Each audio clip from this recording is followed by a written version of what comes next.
Hey guys, welcome back to Scorn. I bet you thought we were done with this, right? I bet you thought we were done with this game. Not quite, not quite.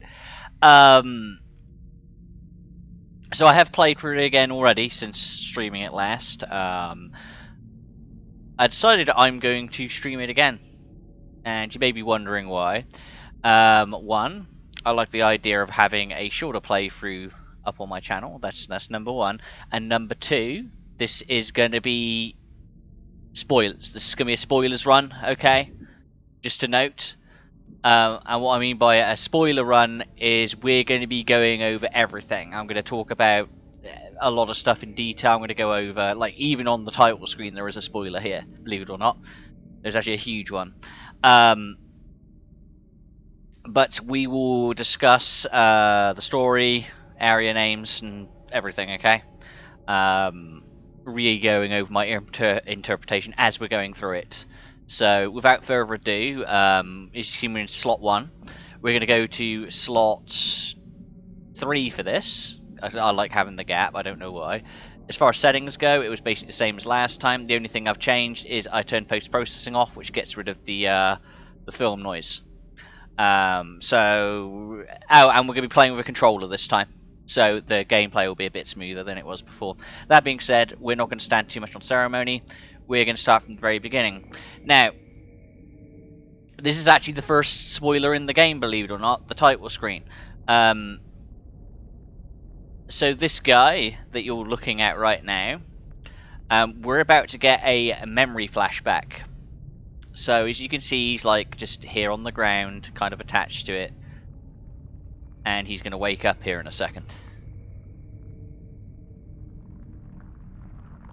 Here he goes, he wakes up.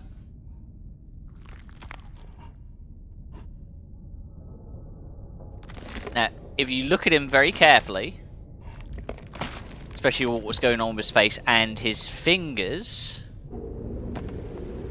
So this is a memory. This is a memory of him first getting woken up from the wall. This is where we end up in this first area, otherwise known as the assembly area.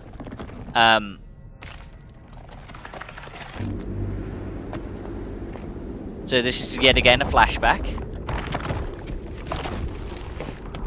He falls down and lands in the beginning of the game. So essentially, this part of the game is a prologue. This is a prologue. And I will discuss when things change from this. But believe it or not, we're not actually playing as the same character we end up as. So this is actually a different character. So when you start playing Scorn, you're actually playing as a different character. The main screen basically is the beginning, and it's the creature we see on the main screen having a flashback. So this is currently a flashback from what we saw on the title screen. That being said, we're gonna go ahead and sprint through this. What I'm going to do actually, before I forget, is I think motion blur is on, right? Yeah, we're gonna turn that off. There we go.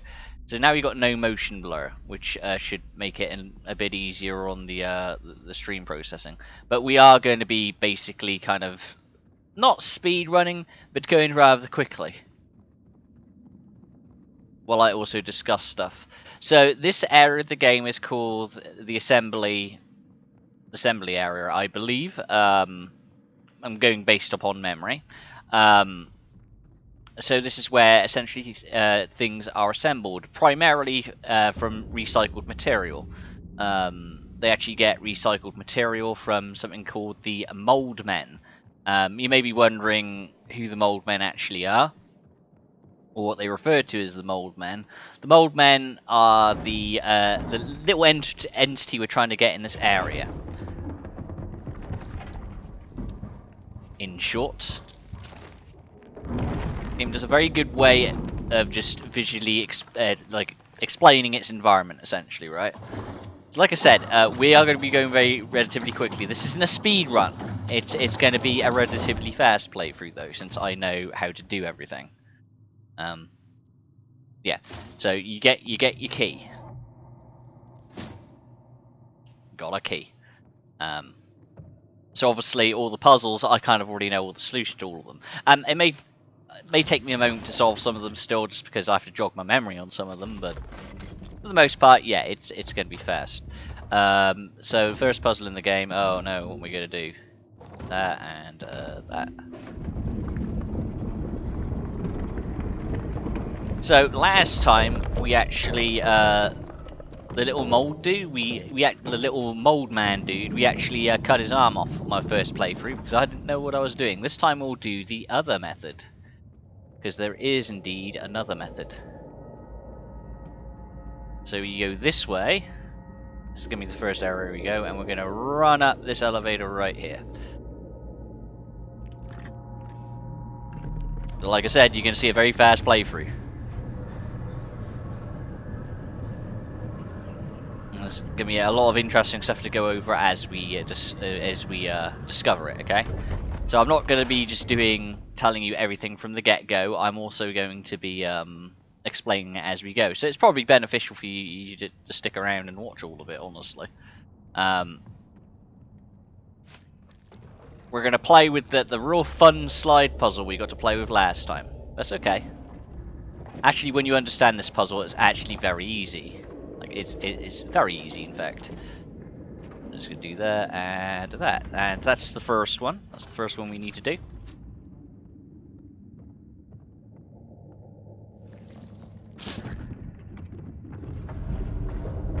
So this is going to be my third complete playthrough of the game. Just so you know, I did the blind playthrough, then I played through it by myself, and I've kind of like loaded a couple of chapters here and there. So basically my third run. But I really love this game. I really love this game. Speed running is certainly on the cards, maybe. I'm not a great speed runner by any means, but you're gonna see a fast playthrough this time at least. So now the fun part. We're gonna move this one here. Move this one here. So we're gonna move this over here. Move this one over here. Move this all the way over. This is not the optimal way of doing it, I will preference, okay? Like, this is definitely not the optimal way of doing it. Do this, move this over here. So we can do this, lower that down, move this all the way over. So we can then grab this, move this up and over here, like so.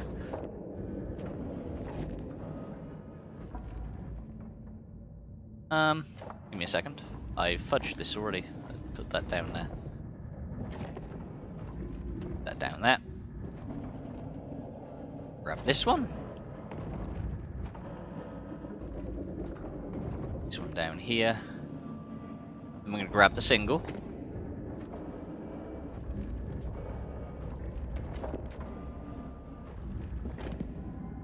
Grab the double.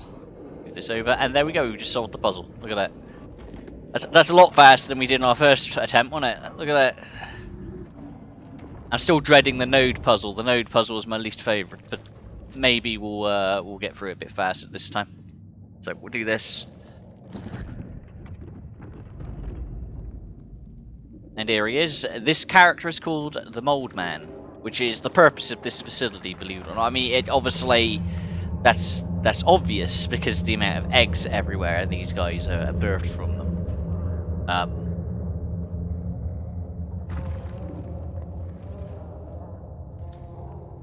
There he is, our happy little boy.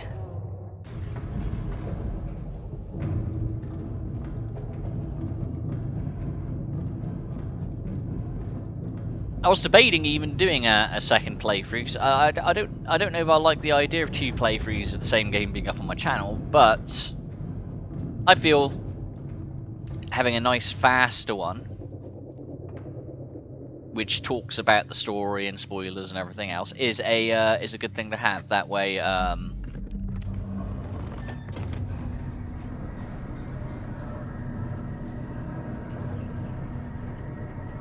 It's basically makes the playthrough more engaging for those who've already finished it, because it's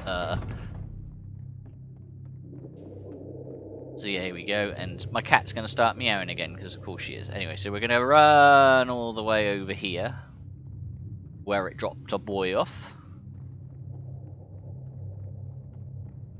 There he is, all the way up there.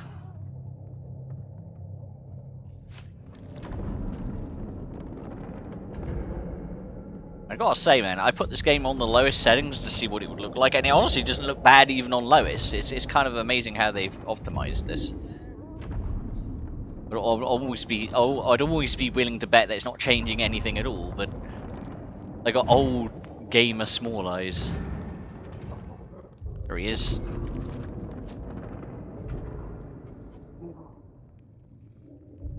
So yeah, this character is called the Mold Man, and for whatever reason, they are produced here for recycling purposes. And this is according to the a digital art book, just so you know, which I've also read through. There are a lot of areas that were cut from the game.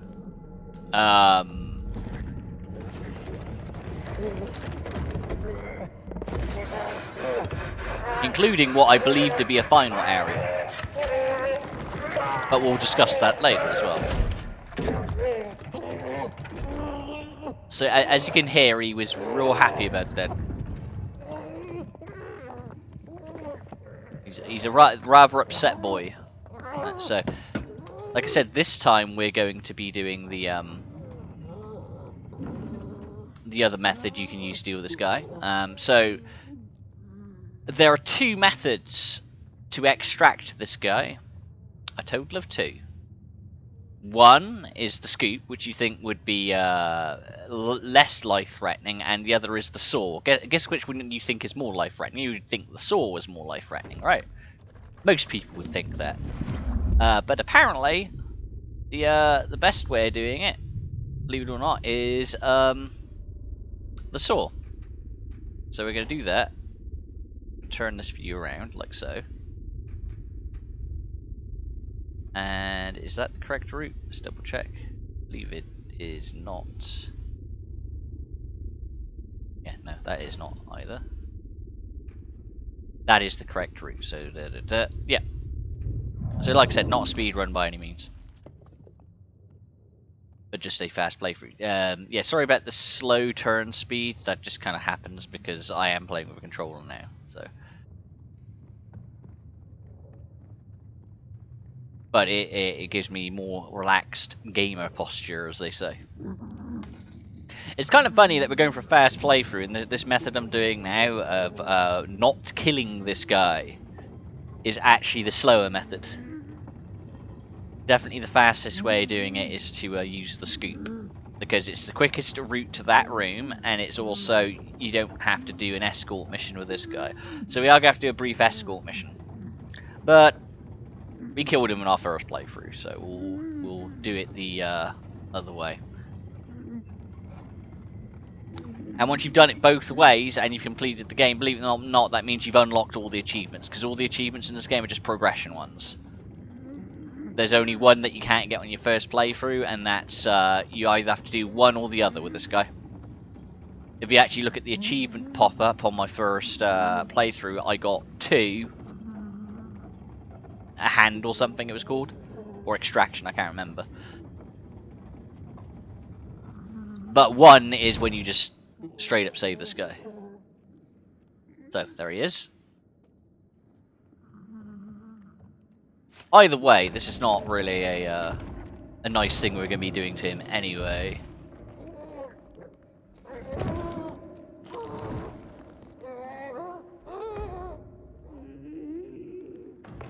So we'll discuss things. I love the way he like reaches out to you, like, no, help, please.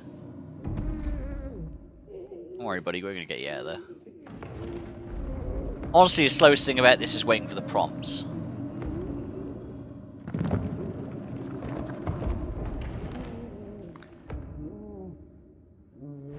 Now, we're gonna upset him a little bit now, but I mean, it's better than the other method.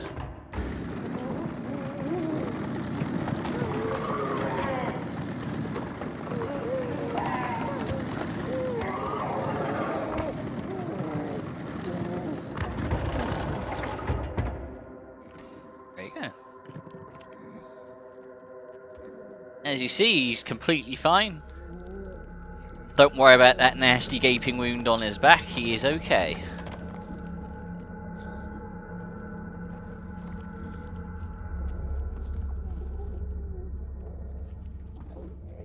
So this is going to be the slower part.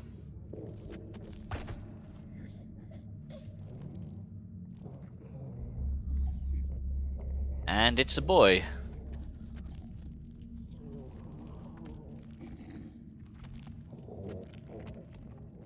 Yeah, so I got a copy of the digital art book. I actually, I'm probably going to get a hard copy of it as well, because I noticed they're actually going to do a hardcover version of it in December, and I would like to actually own a physical copy of the art book for this game.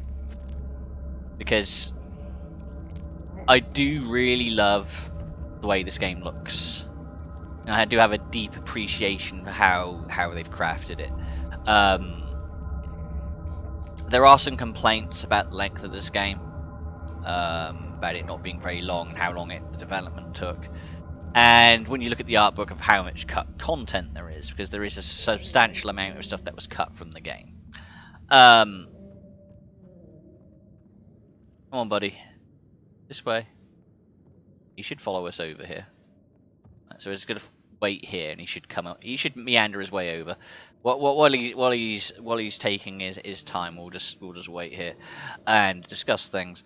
Yeah, so there are several areas from the game that were cut. A lot of the stuff did make it in, but there are a number of areas that were cut, which is a shame. They're interesting. Two of the cut areas are the labyrinth and the tower, I believe they were called. The tower is the most interesting location that was cut, if you ask my honest opinion.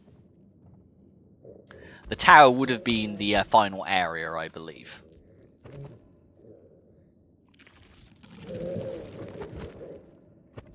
But I understand why companies cut things for length reasons and development time reasons. They also have to take into account a game's pacing more than anything else. And this game's pacing being rather slow is kind of intentional, for better or for worse. As far as the length of a standard playtime, I reckon probably about 2.5 to 3 hours. Once you get really good at it, I guess we'll see how long it takes us to do this run. He's going to slowly make his way over here.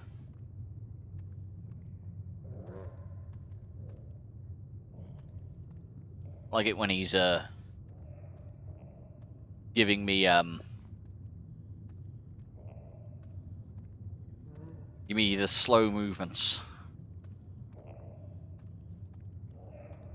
We'll be going over symbolism in this game as well, believe it or not. So stay tuned. We're gonna be going over everything, everything that I'm aware of, certainly. Or you also have to bear in mind, this game is a perspective as well. Like it's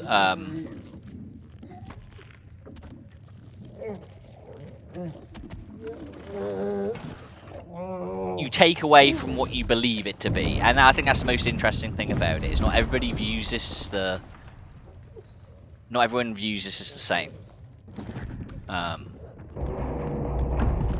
I'll be going over what I believe some of the imagery to be, like how everything looks like a birth opening. A lot of the stuff in now. So this is the other thing: is some people were worried if this guy's going to get stuck there. Now, as you can see, the gate just closed. If you actually take the arm off, that gate doesn't close; it stays open. So that implies that the mold man actually got his hand out of the contraption we put it in. Either by taking it out or tearing it off, we don't know that. But like he got out of it, more importantly. So at the moment, that dude's lucky enough to be alive and kicking.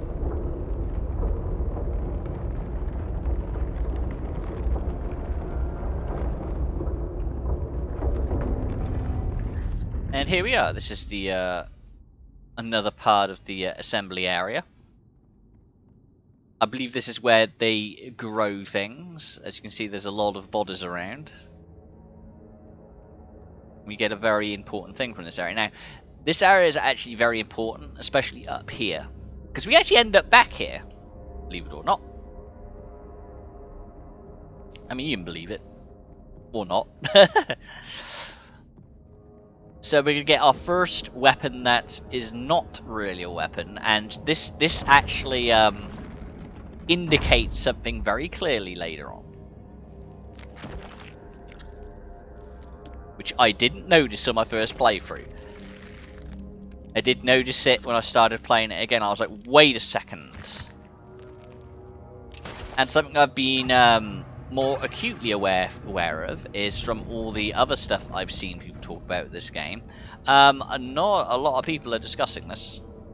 I think I came across one other person who noticed it. I can't remember who it was, but I did come across someone else who did notice this.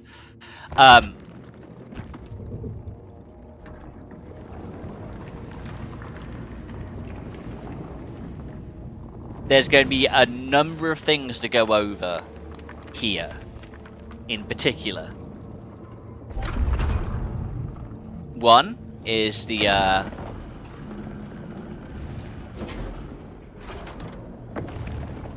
just take the collection cartridge. Let me talk, okay? One to notice will be the pump that is pumping, well, what appears to be man goo, and these drones are fertilizing whatever this is. And this is actually fairly important because this, like I said, this place is called the assembly area.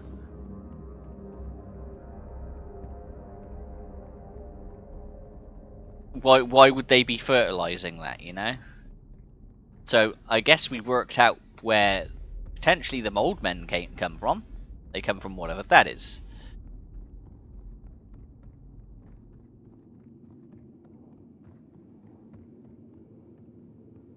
And these strange bone-like obelisks here are actually more important to the main plot than a lot of people think.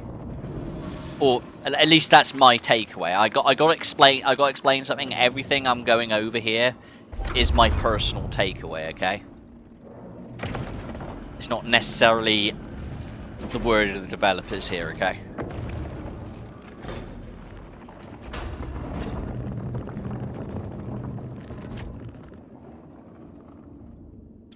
I mean, I love this game so much, I'm doing a second playthrough of it.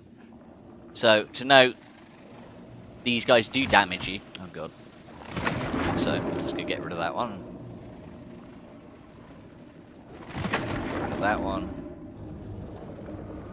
Through. And... right.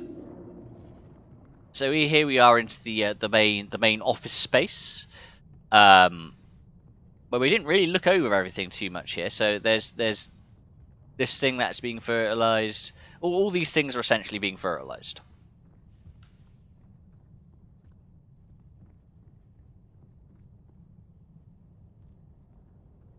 Trying to see if there's any skulls or anything in here. You can clearly see arms and stuff.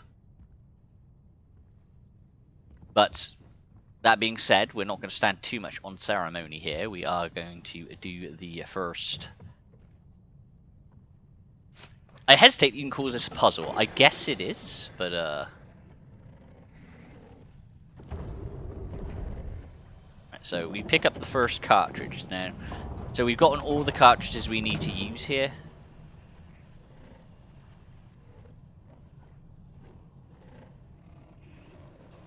And do one. Now, the only thing I don't like about this puzzle is I have to keep leaving this object to operate this one. And that does feel a little bit like busy work to me.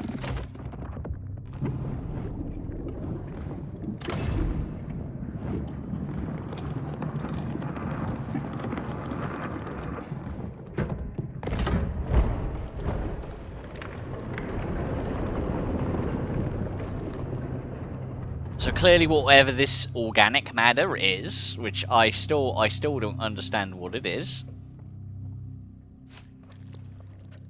what all this stuff's being harvested from. There we go.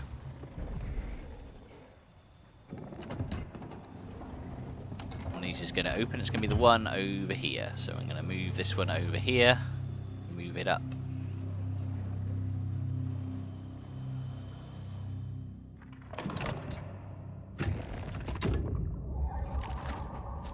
Right.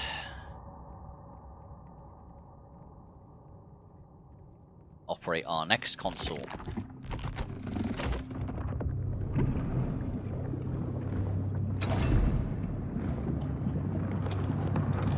So I'm gonna hazard a guess with something, right? Because I do have graphical tearing on my side. You guys don't appear to get it.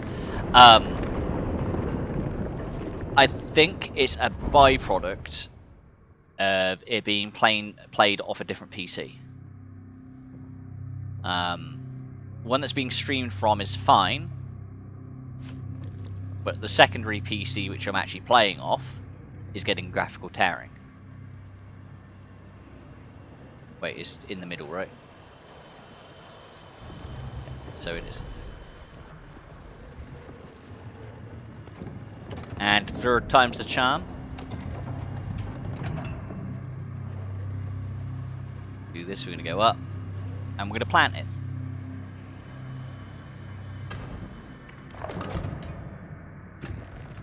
Okay, now, we're not going to activate this one just yet, because, as you probably noticed, a couple of shutters opened over here, which I didn't notice on my first time. I noticed they opened, but I didn't know we could go out here, more importantly. So we are actually going to go out here this time.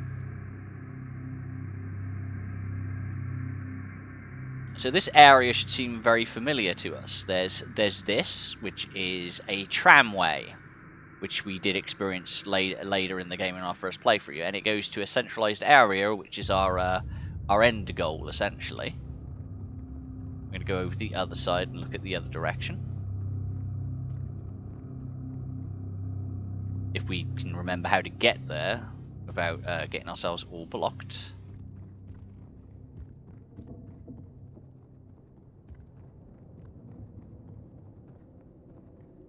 Yeah, here we are again, and this is just the other balcony side. So essentially, he's trying to get out. This door here is important as well. We'll be seeing that later on. Right, without further ado, we're going to continue the main story. Not that one. Not that one. It's this one, right? Yep.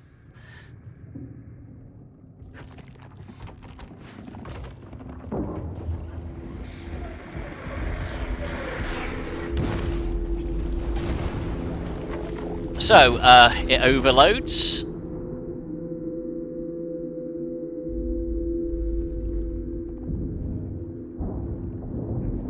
And we get showered with whatever this man-goo filth is. Now this is the important part, is the way your character lies and the goo comes over him and he'll just pass out. Now, if you remember, the opening cutscene showed the guy breaking out and then having memories. What we just played was a memory of what happened to him. And now we're playing a different character. And this shows the origin of the first character as well. So the first character came out of this as well. And he ended up crawling. We'll go into it. We'll let this play out. But this is what this race's birth is like, essentially. They hatch out of this egg, essentially. This resin. As you can see, we have an umbilical cord. We fall out with our cocoon. Now this, and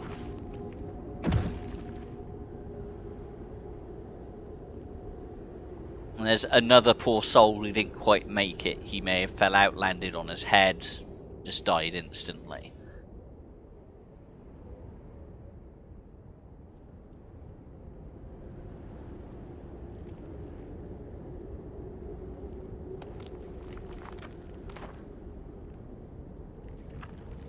I'm not going to describe. I'm not going to like explain the entire plot. We're going to wait for certain events to play out before I explain them.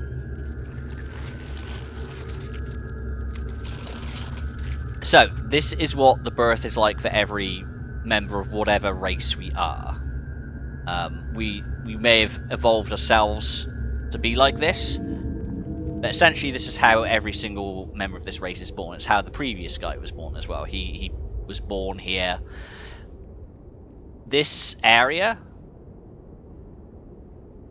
that we just got birthed out of is referred to as the uterine wall.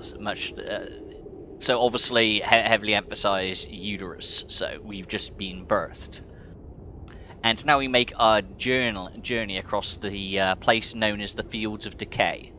So the area we're currently in the game is called the Fields of Decay, which is something that was in the art book and did make it. So we're now essentially making our journey to the same location that the previous character made. The previous character crawled his way, fell down a crevasse, and ended up in the assembly area. We, however, have to take a different route to get there, while also passing by the bodies of our brethren who just never made it. If we actually go over here, you'll see our main goal. This is our main goal. We have to take an elevator up to there. It is hung over a place called the Crater, and it takes a tram to another area, which is where the game actually ends. But the world design is incredible. Like, the way everything was crafted is fantastic. Like, it's truly amazing. Like, I really get a sense of scale and how this world was conceived and put together. Like, you can see from multiple different locations, areas you've traversed from or are traversing to. And I like that. So, while we're going across a place known as the Fields of Decay, you see this mass here.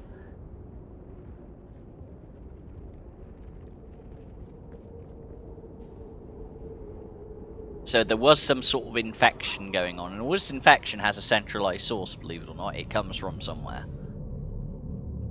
Yet again, there is a look at the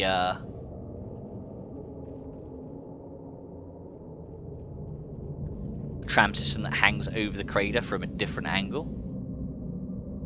Just everything in this game is so beautiful. So, this you'll recognise from the opening cutscene of the character who's crawling along the ground. So, he crawled across the ground and then he fell down a crevasse. Probably over here. So he probably fell down here. And ended up where he began. Yeah, so he fell down there. Or a crack around here at least. And then he ends up in the assembly area. So this whole building is the assembly building from the outside. If you remember, when we're in the main area getting the mold man from the wall, that up there is that. A big open area. That's, when we looked up and we saw the opening, that was the opening there.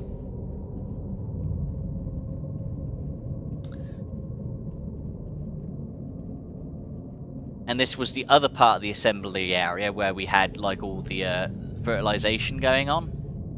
This is the second part, which we end up in. As you can see, it's got the connecting corridor that we did walk to get to. As you can see, whatever this stuff is taken over a lot of the place. You can see there are things on the uterine wall that have been hatched, others that have not.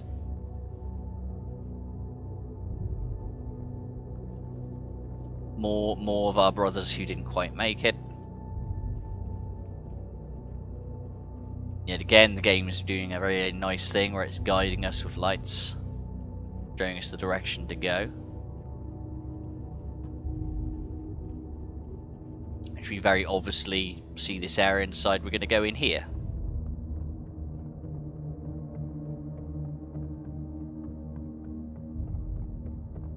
circle round, we end up seeing the tramway, which seemed very familiar to us, because there's that door there. Here's the shutters we opened earlier. As you can see, they're closed now. So this was the fertilization area we were just in as the other character. Isn't that interesting?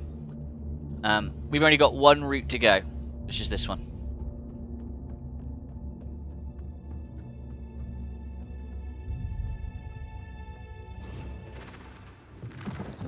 And there's whatever this creature is, right? Now, some of you may have already worked it out. Probably. This creature that just ran over there, if you look closely, you'll see it another couple of times, but there's a big lump on the end of its tail. That lump is the jackhammer gun that our other character picked up. And this area is also where our other character went to, and the opening sequence shows him waking up. That creature is actually the other player character. So we are playing a new character, and that was the first one we played in the prologue. And if you've beaten this game before, see, there's the gun on the end of its tail. See, there it goes. And so, surprisingly, not a lot of people have noticed this. I didn't notice it my first playthrough. On my second playthrough, I did. I was like, wait a second. That's significant. Because it very much was. So we're back in the assembly area. So whilst I was running around this area, sort of getting the sensation of everything feels kind of familiar. It's because it was. We saw it a long time ago. So whatever our first player character was, he has evolved into something different over a long period, because this world's decayed heavily since then. It was already in bad states before, but now it's in worse. This is a pretty standard lock puzzle. Not difficult, not hard in any kind of way. And we have to get multiple of those to progress through the facility. Basically to get through this door here. That area leads back over to the main assembly area. Yeah. Basically, everything in this game has a real good sense of presence. Like, once you really know the environments. There aren't very many games that are able to produce environments that are this well constructed, both from a lived-in standpoint and a puzzle standpoint.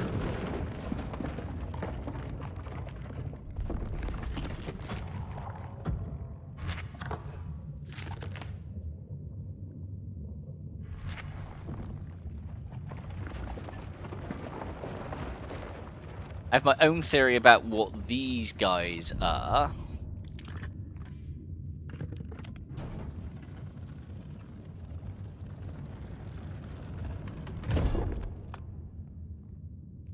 But I believe this species was going through a situation where they couldn't reproduce and they were still trying to perpetuate their existence. There it is, you saw the gun again. If you actually run fast enough, you actually, that guy just disappears around the corner. Never to be seen of again. Right, we're gonna do this.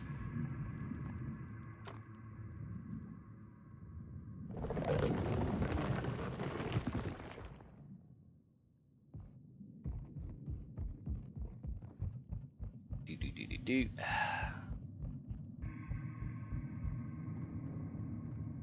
The other thing that clarifies we're a different character is the fact we don't have a key on our hand, so when we try to interact with this, we cannot. But we did come here to get this.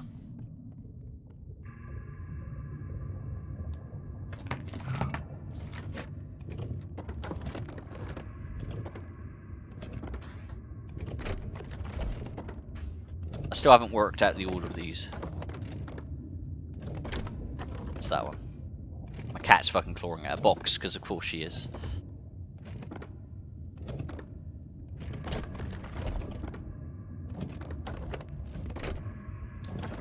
I was trying to guess.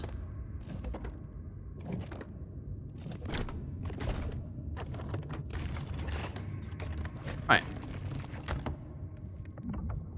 Yeah, and imagine once you know the puzzles fully, you can get through these really fucking quickly once you know positions. Because those positions where it makes a noise doesn't change. So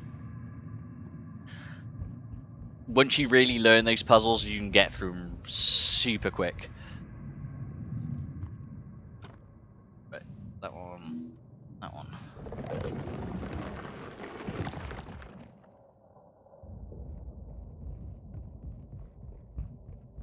So there's going to be parts of this playthrough where I don't discuss anything because we've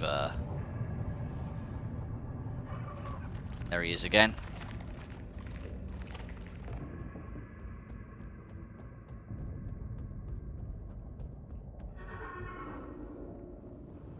Heard him. Now we've got to turn this fan off, which is powered by man goo. So everything here is powered by it or mutated by it.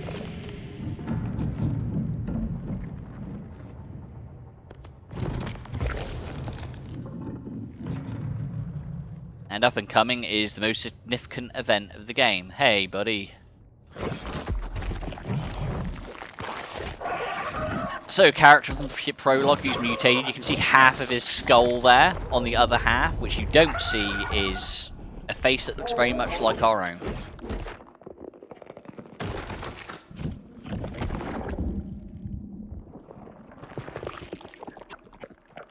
And he combines with us.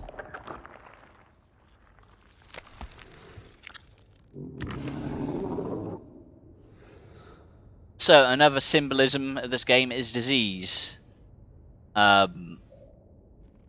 Siamese twin, the other protagonist, is now latched onto us, and he is cancerous and is slowly, not so much killing us, but mutating us.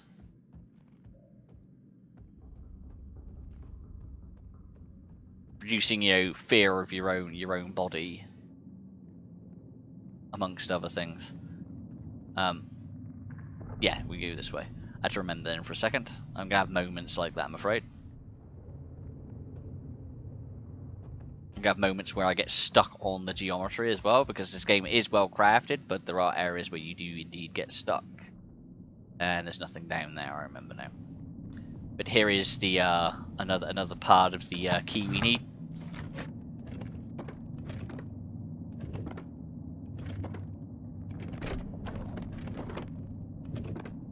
So, like, this puzzle, I don't remember.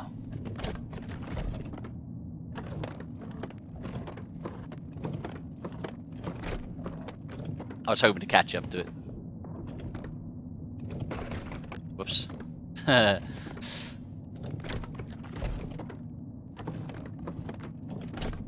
Perfect.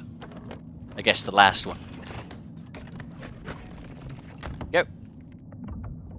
Got one more to get.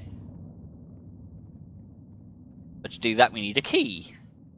Which is okay, because this environment is so well designed that when we go down this elevator shaft, we have a device that gives us a key.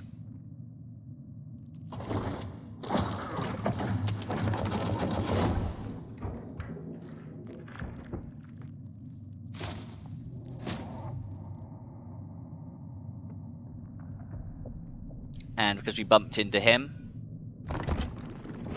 we got this.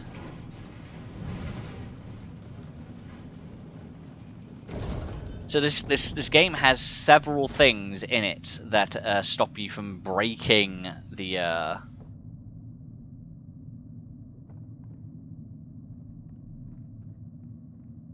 what's the word? I know I'm looking for. Events have to play out in a certain order. This game actually prevents you from breaking the sequence of events. I still haven't watched any speedruns of this yet, so I'll be interested to see how differently they play out.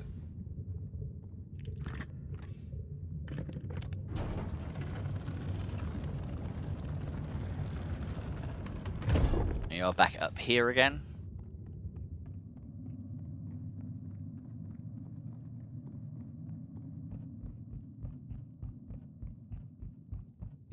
So, yeah, the, oops, nope, I want to do that. So yeah, the Parasite is the character from the first prologue. He is also our backpack. He is our inventory system. So, whilst he's physically hurting us and damage us, without him, our journey is also not possible.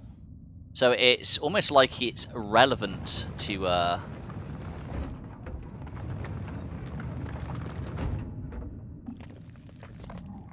it's 100% relevant to tell his side of the story as well. It'd be very easy just to have a parasite connect to you and not explain what the parasite is at all, and it would have no deeper meaning. But the fact that it was indeed another person who is mutated or diseased tells a different story, and I like that. And I accidentally moved that. That's okay, I can use it for another purpose. I know why I did that as well. That's a muscle reflex from the other time I played, because if you actually look down,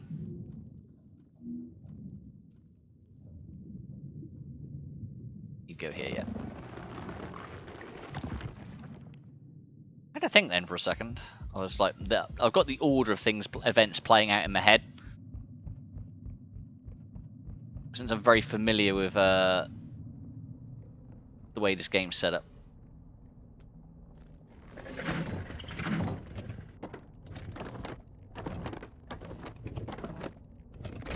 Damn it.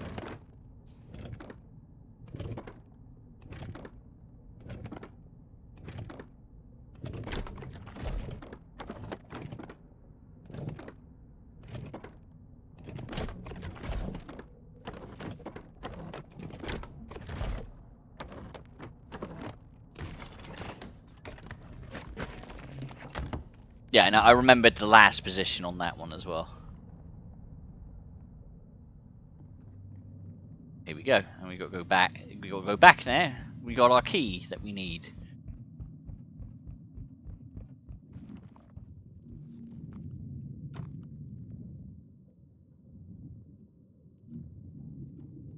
That one.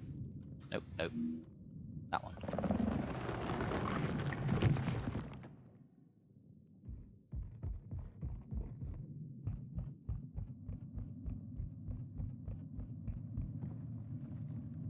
Yeah, we got through this these first couple of areas rather quickly. Definitely a lot quicker on my first playthrough.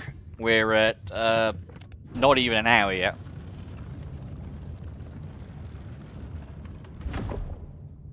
I can't remember how long the stream was going until I actually started.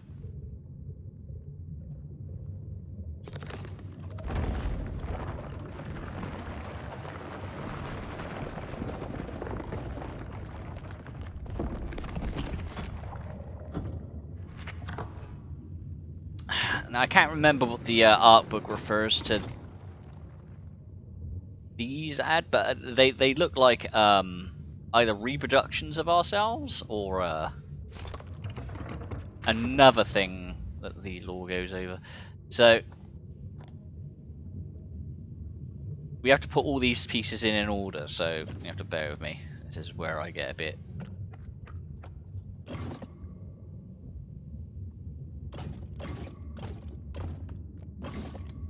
Okay, we'll just do that.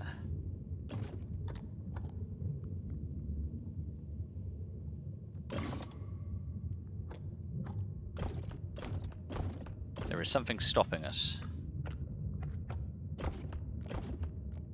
Oh, it's this one.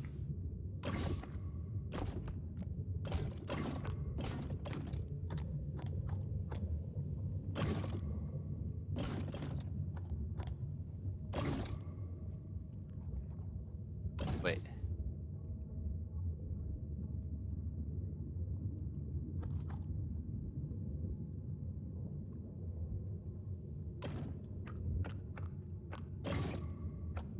There we go. I just had to think a second. No, I'm no speedrunner when it comes to puzzles. I have to remember certain things. So, here are the guys in the egg. As you see, they are alive, but they are different to us.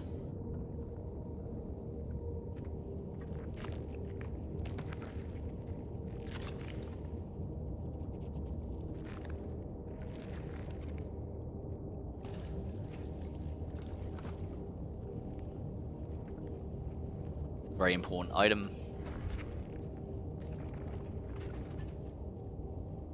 Now, yeah, as you can see, these entities are different to us. But there is something very similar we encounter later on in the game, which I believe is relevant. But they are constructed and or grown. As you can see, they can't survive by themselves. Almost like they're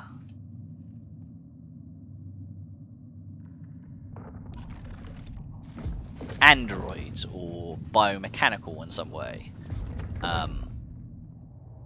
Essentially what I think those things are, I believe them to be surrogates. I'm trying to think of the best way to describe them. They are surrogates who are to be remotely controlled by another living organism. If that makes any sense. So we are going back over to the other side of the assembly area where we actually got the mold man, what appears to be many years ago now. See?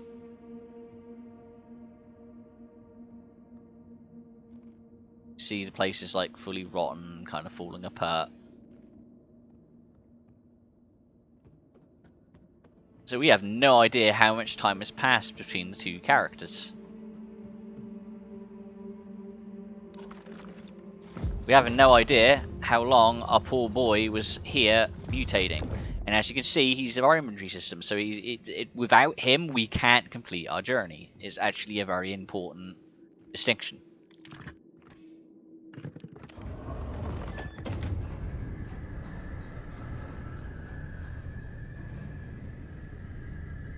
Both holding us back, and also what we need to progress. Which it can be a number of things in life. A family member who is a parasite who eats away at us very slowly.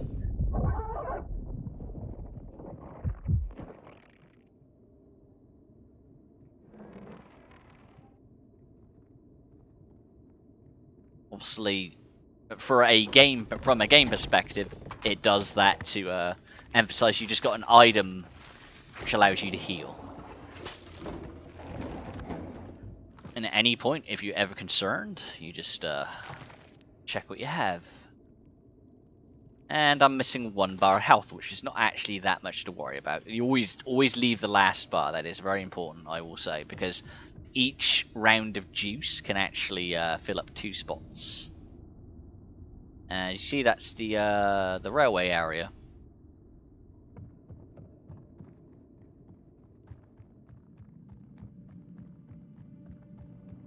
So we're heading back to where our character first fell. The prologue character first fell. We'll call him Backpack. So we're going back to where Backpack first entered the assembly area. And I believe it is very intentional that this area looks like it's made of bone. Because you want to go over a lot of similar. This was another early area. As you can see, it's completely falling apart now. There's like holes in the roof and everything. As you can see, before it was all well lit. Now it's all decayed a lot more. Like whatever is destroying this place has destroyed it even further. Yet again, almost symbolizing disease, death, everything else.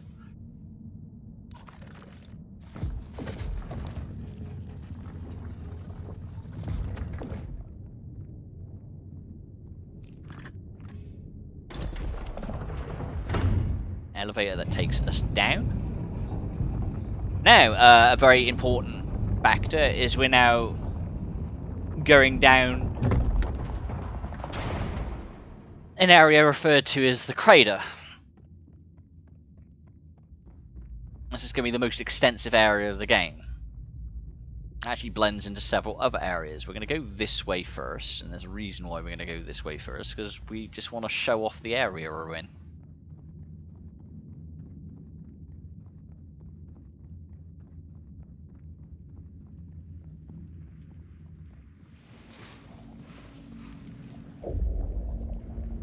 So all of these creatures up here are referred to as crater creatures, which are spreading from whatever this infection is. This area is just like almost an interconnected tram system built for only traversing the crater area. So we're currently in an area known as the crater, I believe. I could be incorrect, but yeah. So that area that hung out over the crater, we're now currently climbing down it.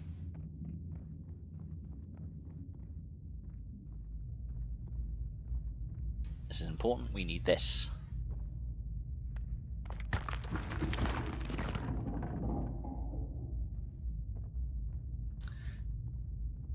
I do like so if you actually go through the several iterations of the game, very importantly, that key actually used to be a kind of a rock that had a symbol painted on it in a different color, and to adjust the key you'd need to essentially find a machine and change its color, kind of thing, to interact with certain doors. I do like the way they've upgraded the key, because it essentially does the same thing, but it looks a lot better. Right, now very important, this is your first introduction to one of the crater creatures. You do not need to fight them, and it's not within your benefit to do so. So just let him do his thing, and then you can move on.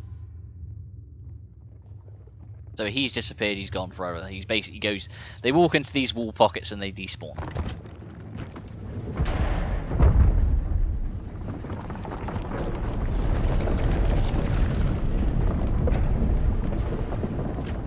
This is definitely, this area is definitely the largest area of the game. Do this, we're going to interact with this. As you can see, you know, we haven't used any of our health yet. That guy drops out. That one right there.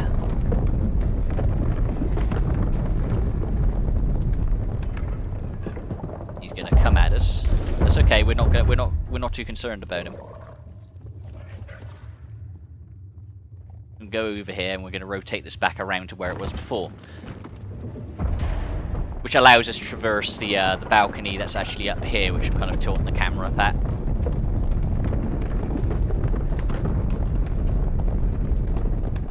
Which I do remember on the first playthrough we didn't actually do. I'm going to run this way. Bump into the first enemy.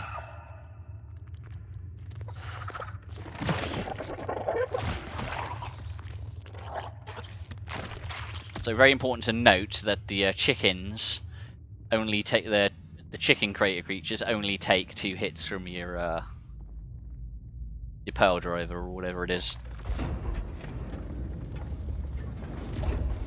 Which yet again was brought to us by our prologue backpack buddy with us. So he wouldn't have had this unless we bumped into him.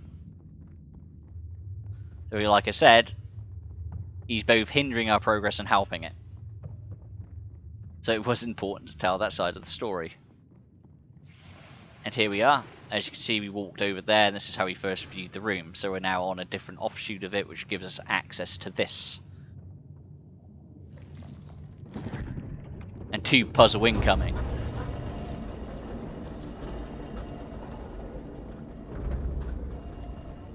And I kind of know how it works now, so it should be less screwing around. But as you can see, our inventory system's playing up. He's getting a bit angsty. So yeah, he hurt us, so we're gonna heal. We're gonna heal. Yeah, remember, hold the button long enough for it to actually heal.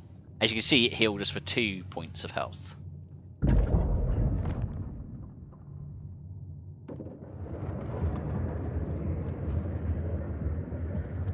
That's going to swing us all the way around to the other side.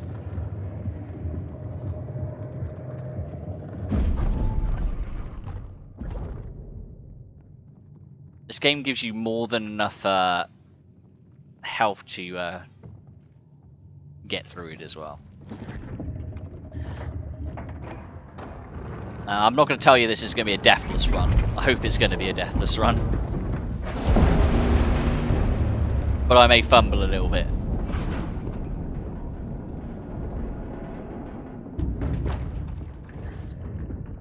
We're certainly going to try to preserve all the ammo we can.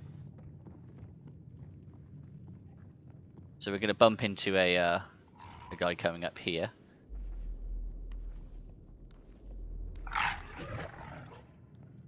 He'll promptly see us.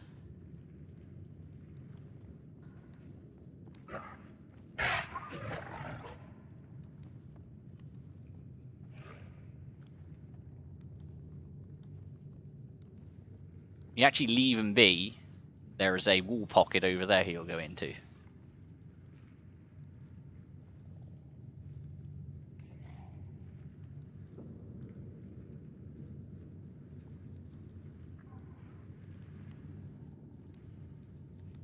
So honestly, with the crater creatures,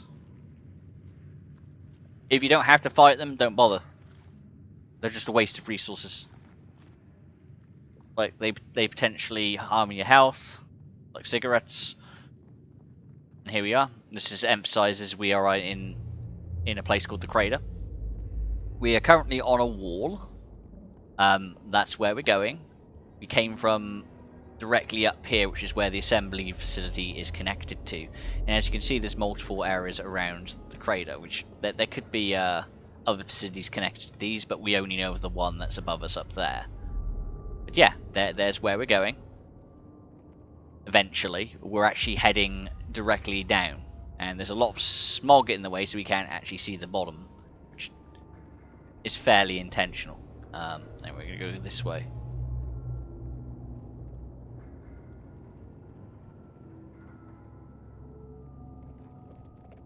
You take care of the wall ones in one hit, so why wouldn't you?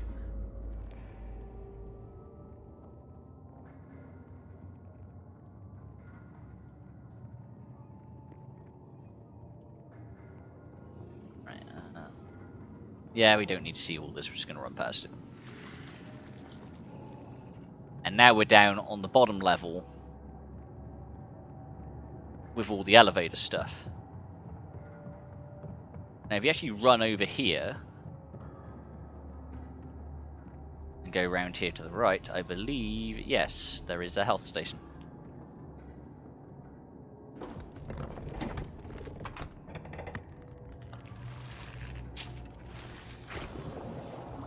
There we go.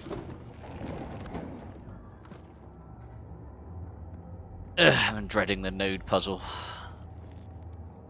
It's definitely my least favourite puzzle in the game.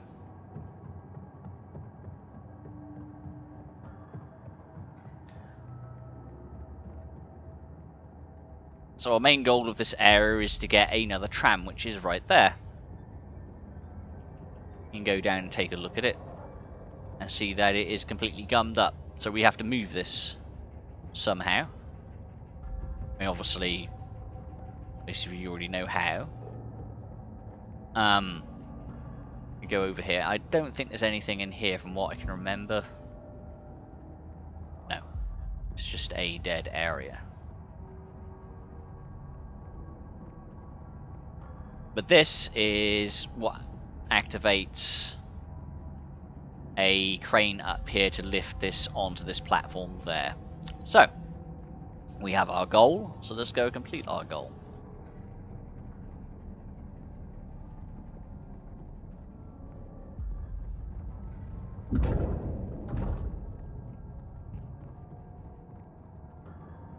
This area is quite rough with the tight corridors and some of the enemy spawns, I will say.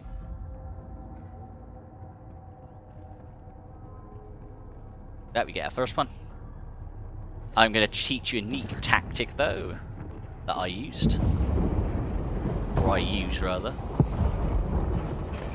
There are originally going to be more crater creatures in the game, like more different types, but they eventually only settled on the 4 types we have, which are the flying ones, which we don't really interact with. Right, so if you actually put him in a pain state, That's an error. That's basically a time period he can't hurt you, which allows us to get to another health station. So already we're very early on in the game, and our little handheld healing device has maximum health holds on it. Can't remember this way. I think it is. Yeah, maybe. Yeah, it is. Okay, cool. Still trying to remember certain things. So we walk into this room. Yet again, we're going to get this guy's attention. He's going to try to attack us. Yet again, 2 hits. He spotted us, so he's going to run towards us. That's not a problem though, because what we can do is we can take the side corridor, which had the chicken in it, and just run around him. Because we just need to go this way.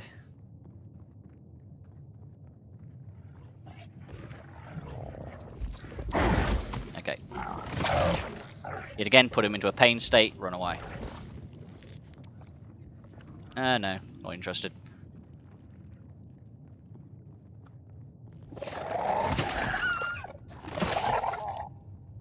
Yeah, it's important to note that you don't have to kill every enemy you come across. It really is very important.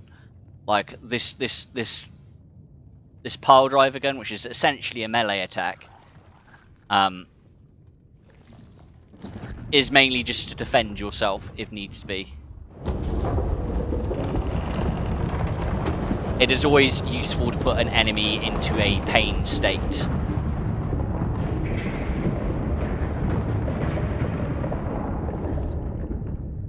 So I can imagine that it's going to be used in speed runs rather heavily. So like that, put him into a pain state, we can run around him. Like, why worry about it?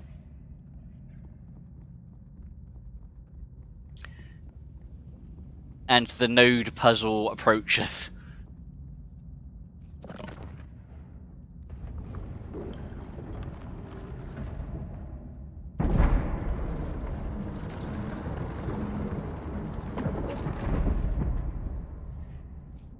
So we've already been playing this for about an hour at this point. We're about an hour in.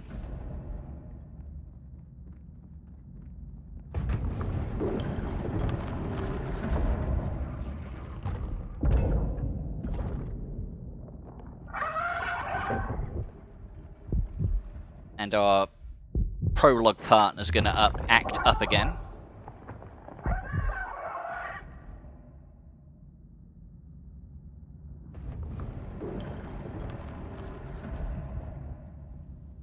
He's going to slank off that way.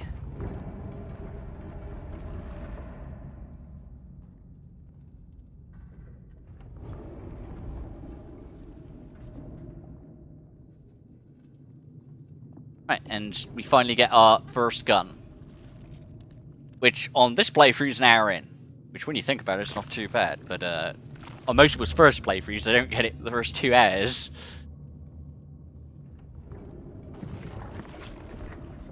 Which is quite a time period, but it just emphasises that this game's main focus is not combat.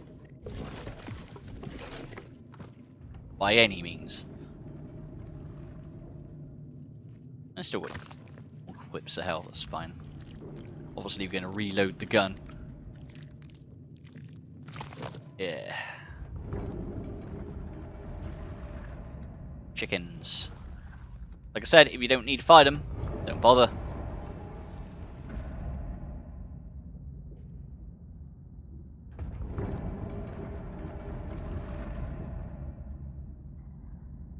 That one we may have to. I think he goes there though, if I remember correctly.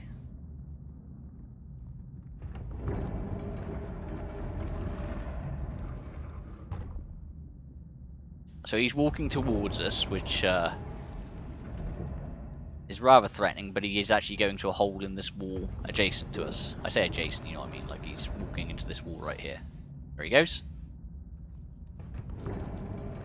There, and we haven't had to waste any ammo.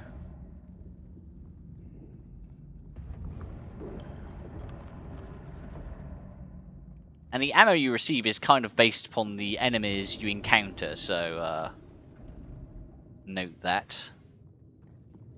Oh, there's nothing there. Okay.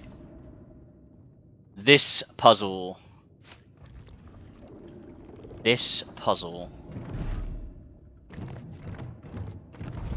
Right.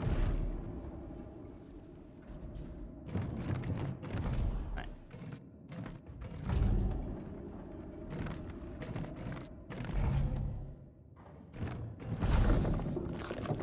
Actually, did it fairly good. I still don't quite know how I'm doing it, but I understand what has to line up. More importantly, we'll see if we have as much luck with the second version of that puzzle.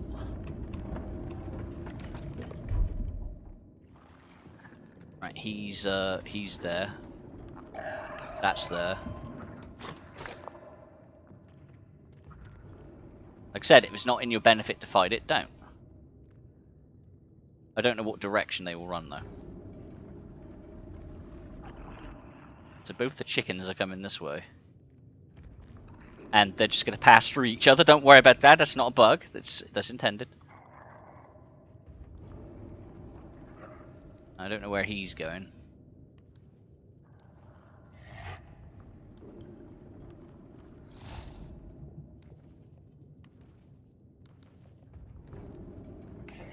He's going in that wall right there.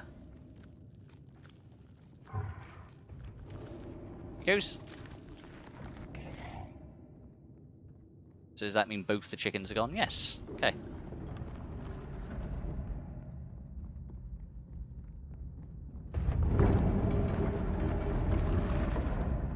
Everyone gives their nicknames to those enemies as the chickens because, you know, that's what they look like.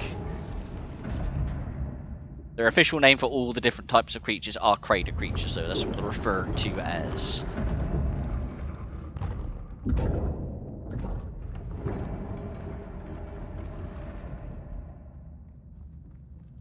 So you see, we've got a gun and we haven't even fired it yet.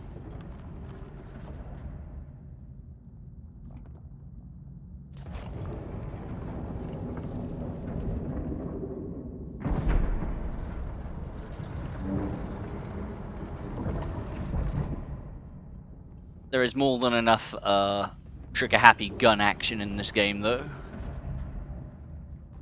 that I do enjoy. I think it's down to the bottom.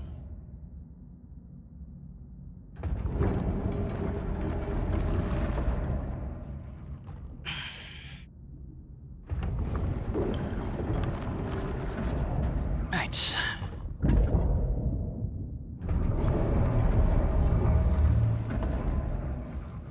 This is where we're going.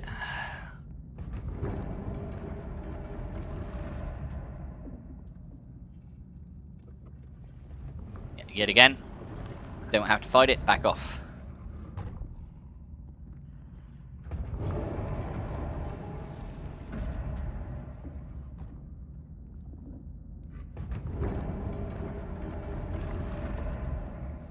This is literally some of the slowest parts of the game, is when you're doing this kind of stuff.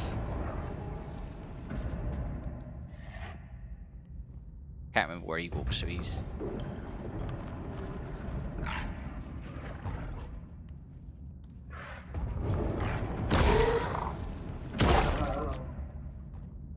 So, it's literally a last defense weapon.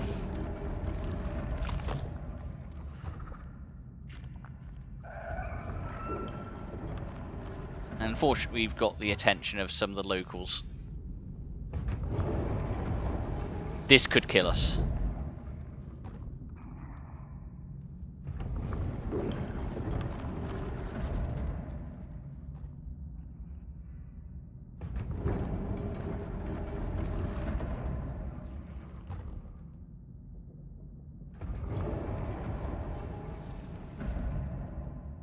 Nope, we got lucky.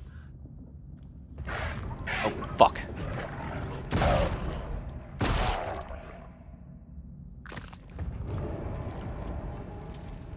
Yeah, I'm not afraid to use the gun if I have to.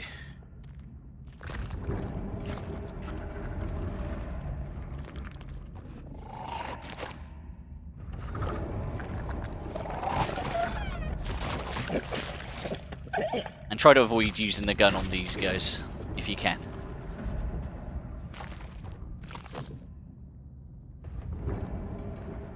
We're still doing fairly good.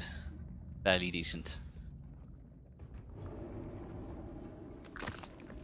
I've got 2 in reserve.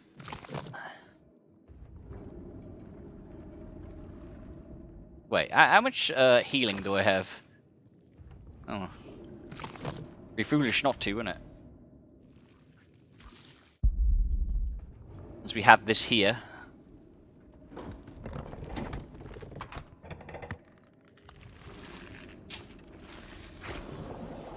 Yeah, it heavily expects you to take quite a substantial amount of damage from these creatures. So when you play fairly carefully,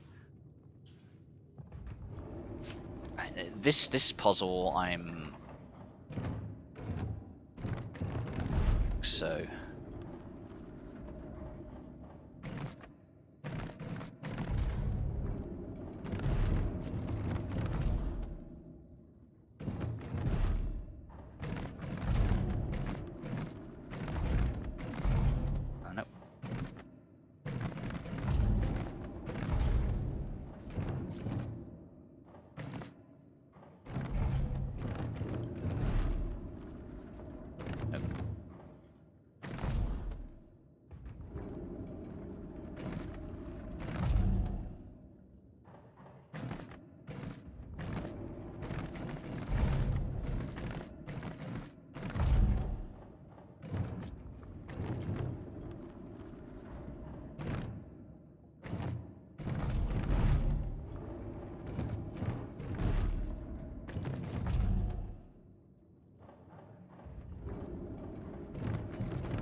Yeah, I knew this was going to happen with this puzzle.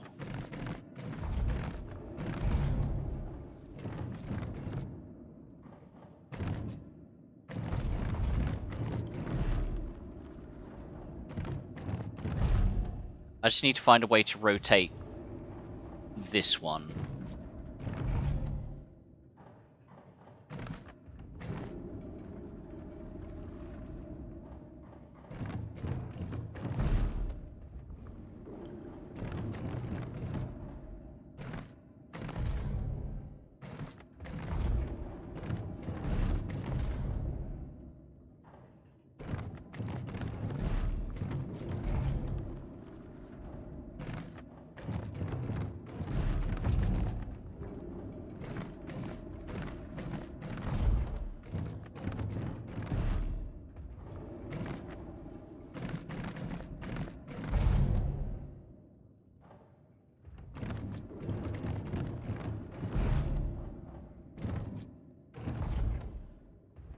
Hmm.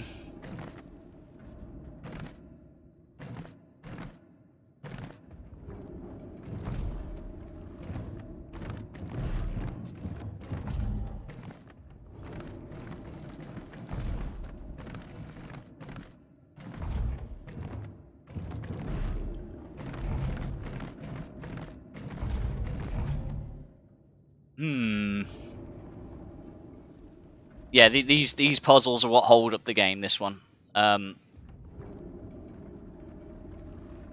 There is a secret to this.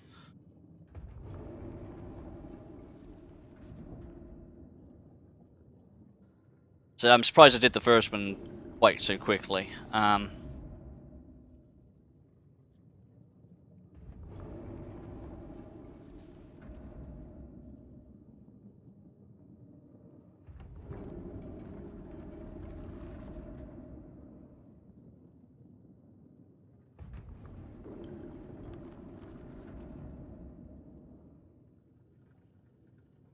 This one, it is.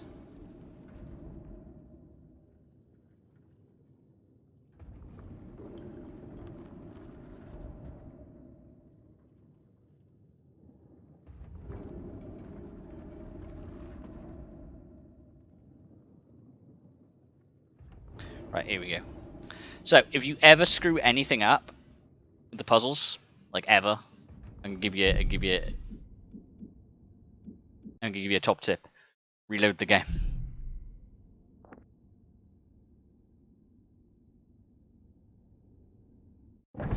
So that takes you out of the...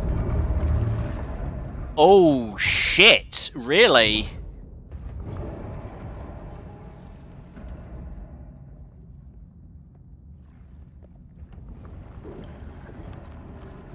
Guess we're redoing this.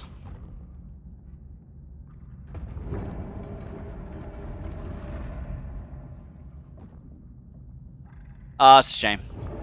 But that kind of ruined the playthrough slightly. I should have just got the solutions to begin with.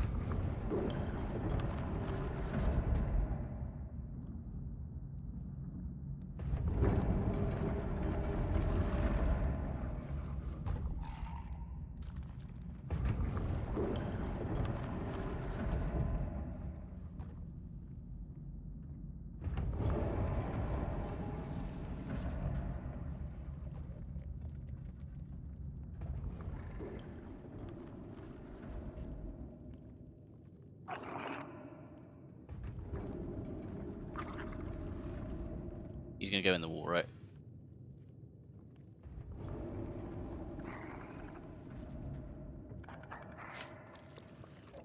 Okay, so...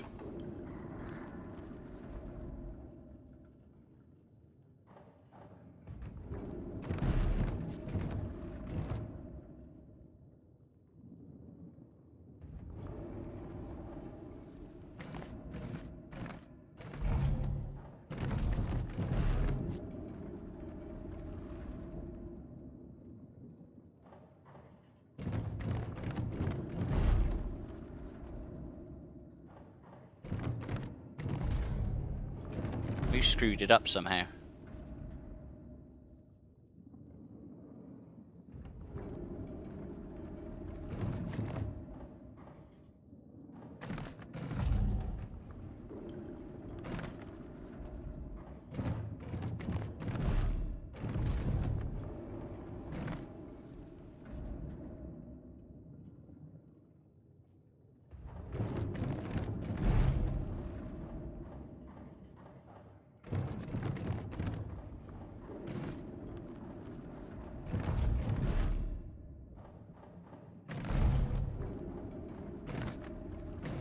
God damn it. I fucking hate this puzzle.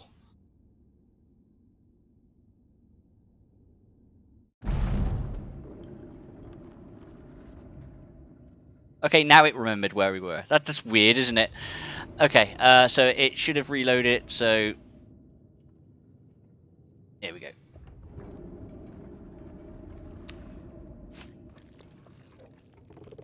So, just so you know, bottom sphere 3 times. 1, 2, 3. Connect with the top left spear, yep. 1, 2, 3, 4.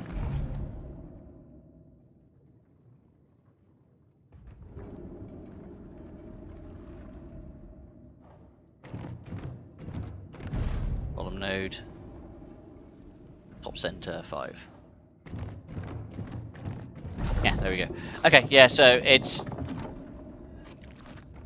still my least favourite puzzle in the game just because you can very easily just lose yourself on it because it's based upon rotating one makes other ones move and it's just about getting them all lit up. So I don't feel bad about having to read a guide on those ones. Okay, we've got enemies. We've got lots of enemies. It's always good to like run away to recenter what's going on or reorientate yourself. Because right now, basically, I haven't really used any ammo at all. If it comes down to, oh god, no, he's bringing the other boy. That could be a problem. Is the other boy going in the wall? He is. So we can deal with the chicken with this.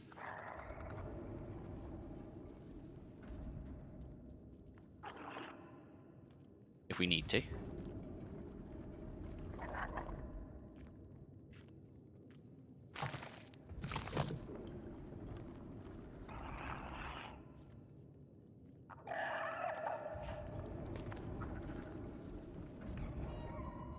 But yeah, we're just going to run away. Reserve the ammo. And that's it. That's the worst puzzle in the game. It's clear sailing from here on out with me. Like, rest of the game, cakewalk.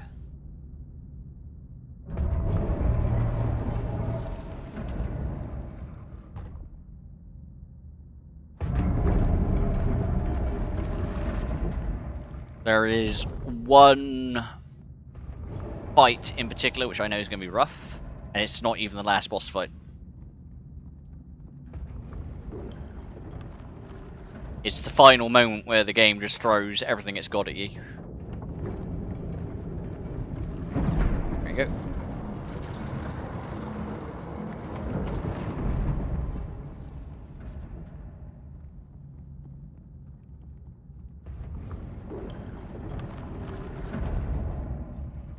The worst thing about the crater area is waiting for the lifts. It really just slows down the game.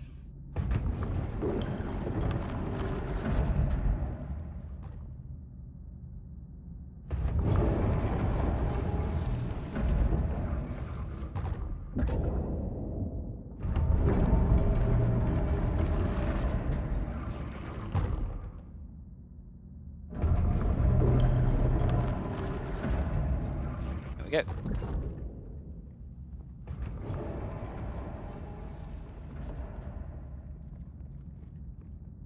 Our health and everything's okay. We're doing good.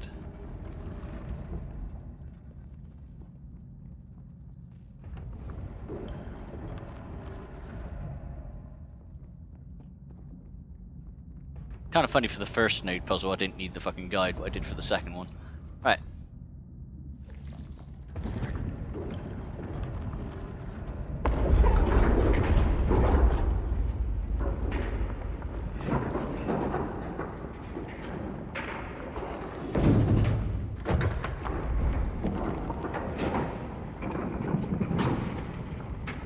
So as you can see, as we go through the facility, it becomes more and more apparent that this infection is taking over it and actually preventing it from doing whatever its intended purposes.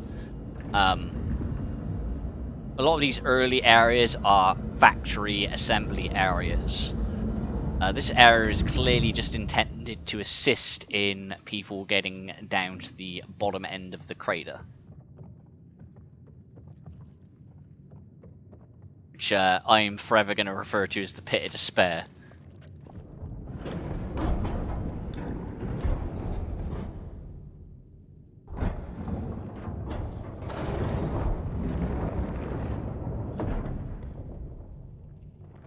There we go.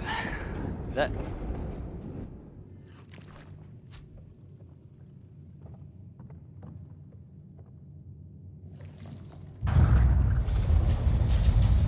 And all the crater creatures.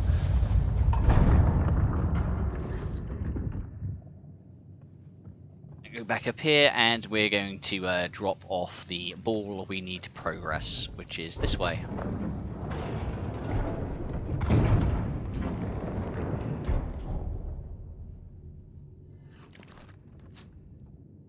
And this is definitely the area that most of the time was spent on. As you can see, we're still in the same main room.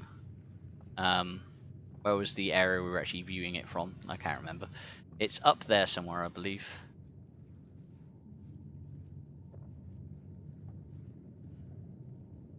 There it is, straight ahead of us. I'm being stupid.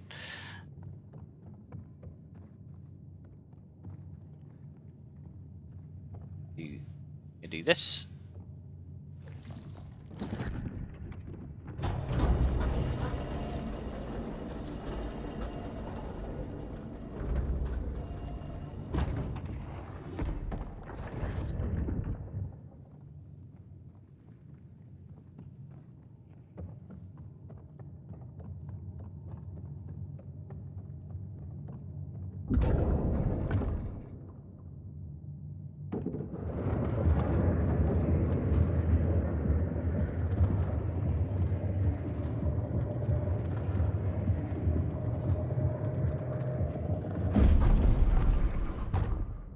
We did all that just to get here.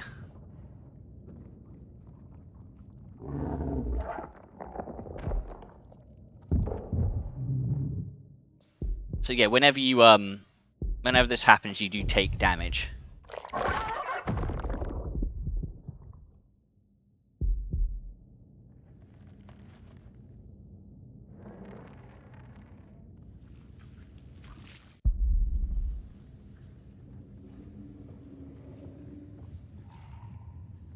Go here, and this is an ammo station.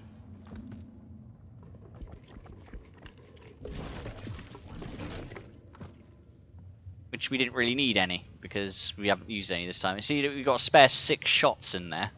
So it expects you to use quite a bit of ammo. Currently we're going down to this area, which I'm pretty sure is still part of the crater area it's referred to as, but I could be wrong. I'd have to look at the art book again.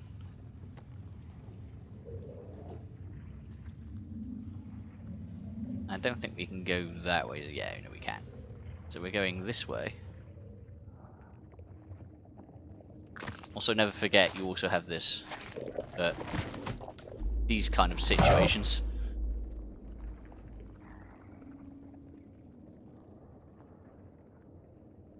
He's having a party. I've never seen a bug like that in this.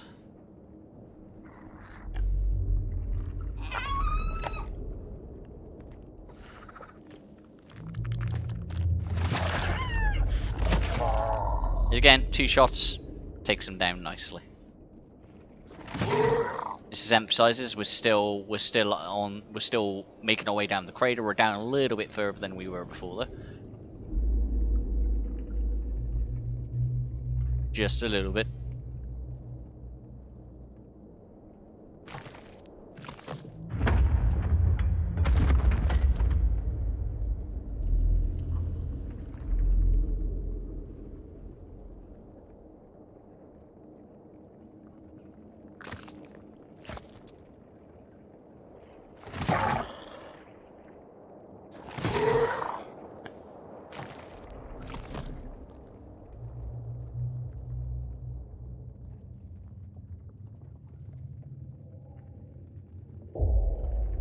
Here we are in, indeed, another area. That area we're just looking down on, that's where we're at.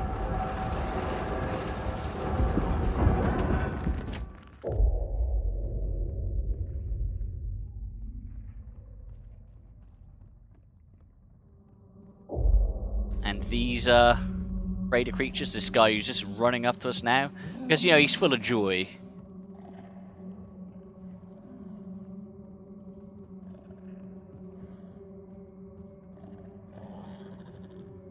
I would not advise wasting any ammo on these guys. They're very easy to duke, they're very easy to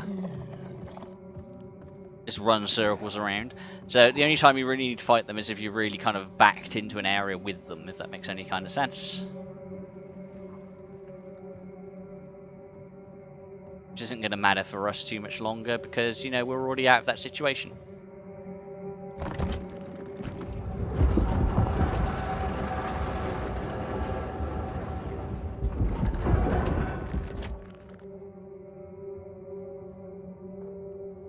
This game really does reward smart thinking. So, always be aware of what's around you and ways you can utilize it to your advantage.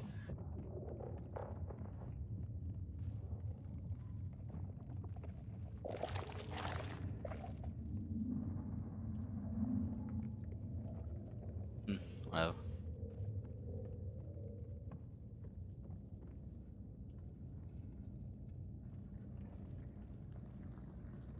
It's an elevator, yeah, we need to go up there.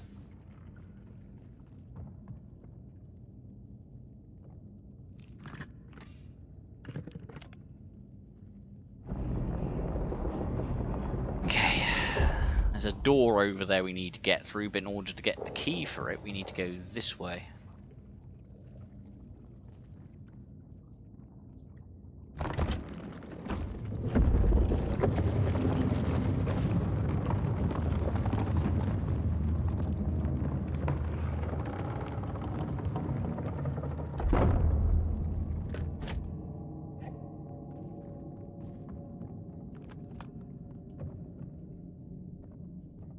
Yeah, the big crater creatures, they take way too many hits with the pile driver, don't even waste it on them.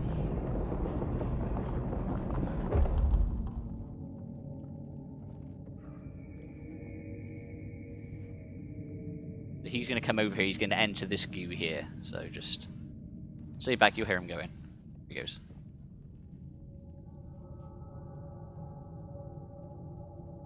And he's gone.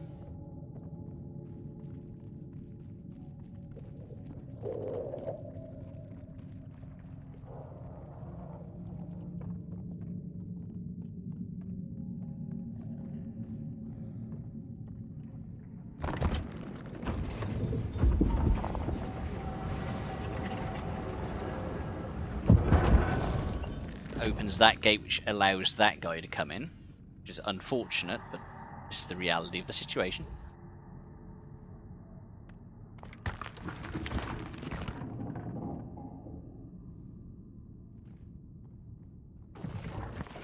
And look, ammo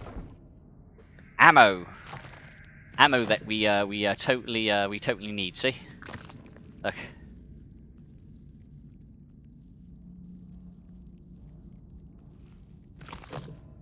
So we can't take any of this, just so you know.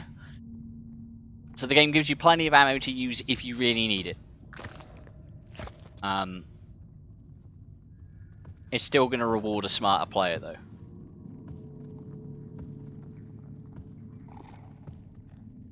I'm going to wait for him to get basically all the way around.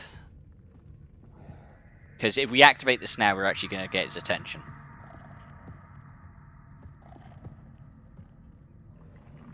I think now we're safe. We should be okay to do it now.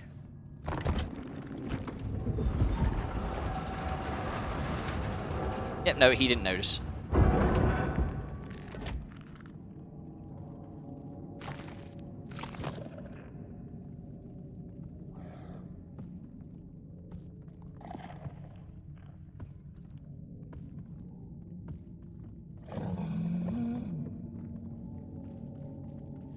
Yeah, I don't care. He's fairly stupid. He's not going to be able to get in this fucking elevator, I don't think, anyway. So doesn't matter.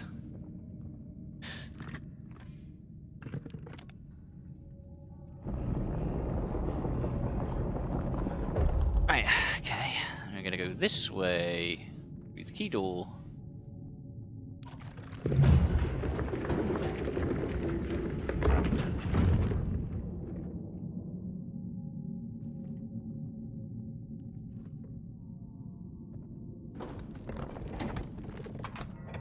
Yeah, give me one health thing, please. Damn fine of you, sir. Thank you.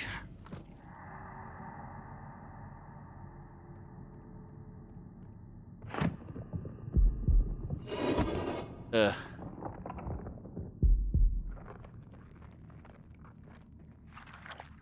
Yeah, normally whenever this happens, there's always like a health station around for game design purposes. Nope, I choose not to. I reject your reality and insert my own.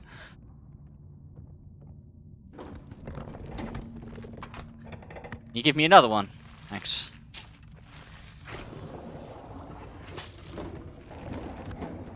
Joke's on you, I still have full health.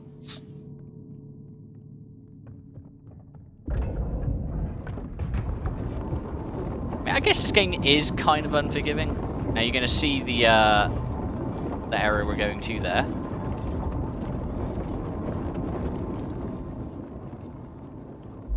We are going to use a little bit of ammo here, I think. For reasons. One is for this guy. He's a pain in my fucking ass.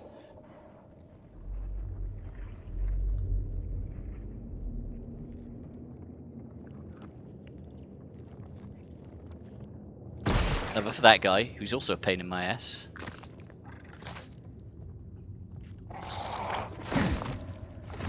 Fucking asshole.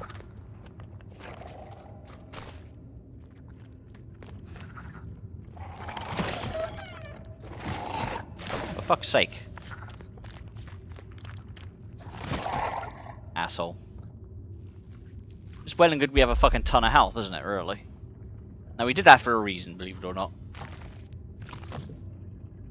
It's going to make dealing with something else a lot easier.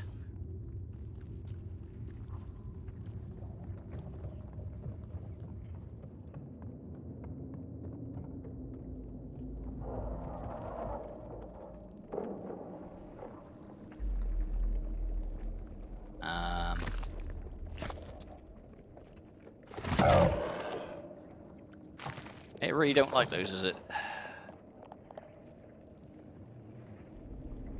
So yeah, there's this dude.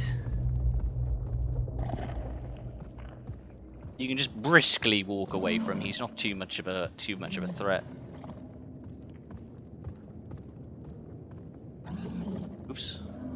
Although when you get stuck on objects, he is.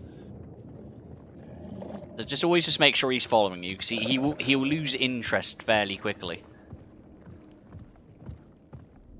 And in maneuver around the environment is like he's kind of as confused as you are. See, look, he already lost interest. Hey, buddy. And as soon as we're in here, we'll be safe. See it? Now he's in here. Don't need to worry about him no more. I get the feeling that's why areas like this are put in the game. So it's really odd because it's a really well designed environment, but it also has gaming intent as well through the enemy placement.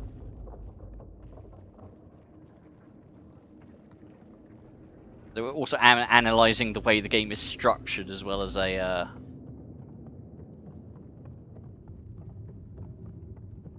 So this will take us, I believe, to the bottom of the crater, if I remember correctly.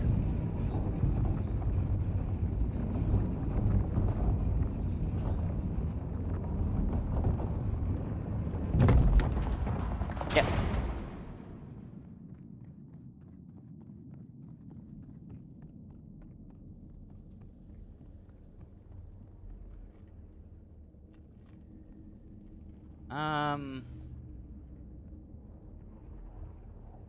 We'll go this way.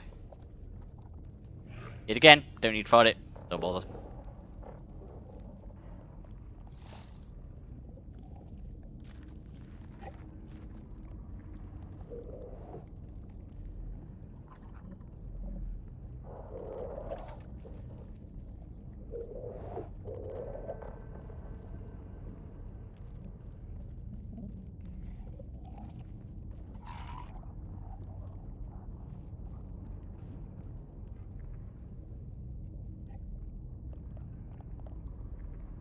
Goes. He's going to disappear it into somewhere over there. Yeah. And we're going this way for a very particular reason. It's very important that we go this direction, because, as probably astute among you have noticed, we're running really low on ammo.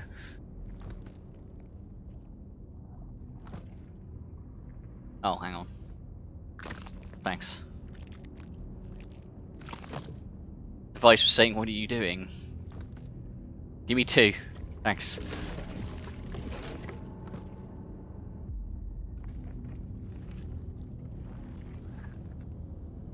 So right now, if we wanted to call of Duty, we can.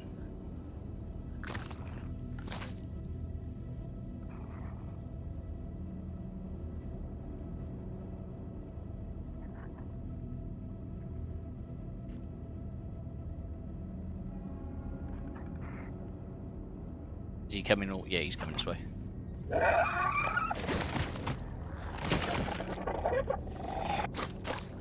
Fuck you.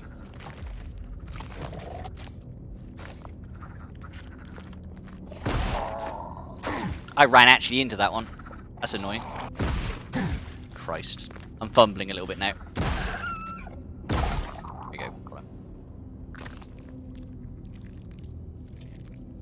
As you can see, we don't take too much damage from that. We took enough to warrant a heal.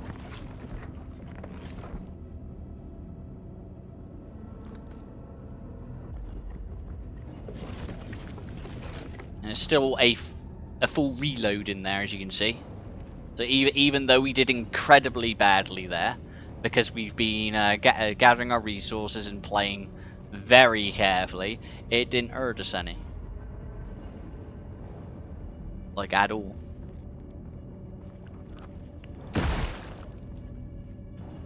I just didn't like the way he was looking at me.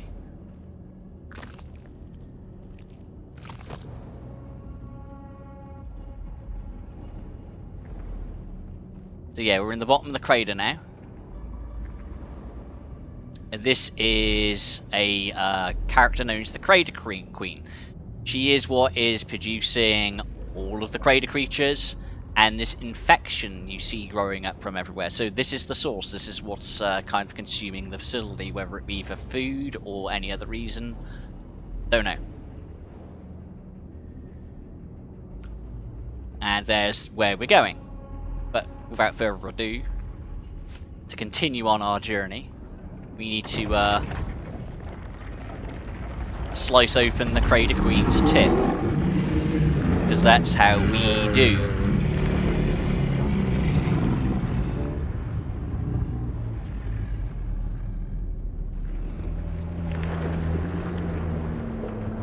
And it appears that the Crater Queen is also blind.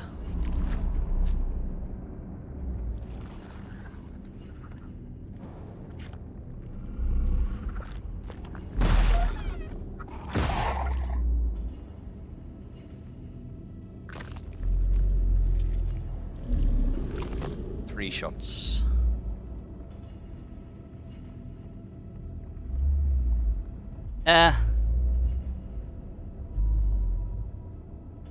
We'll see.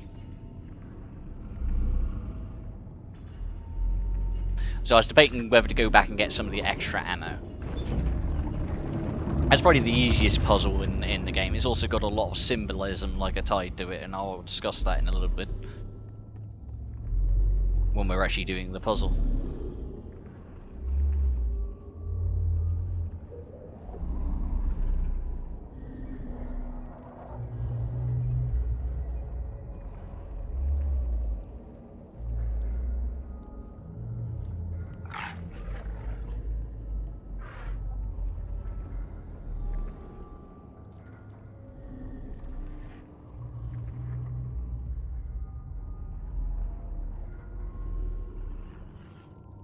See where the chicken's going to. Looks like he's going there. I'm gonna back off a little bit so he doesn't spot us.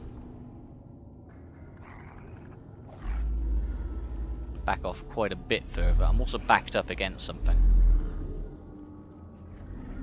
Yeah. Jesus!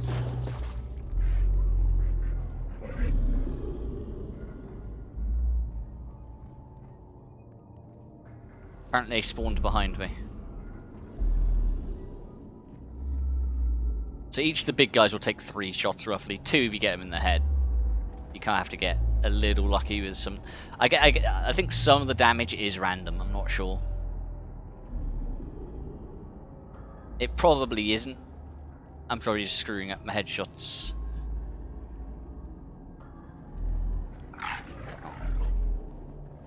Okay. He isn't going to follow us in here anyway. Here we go.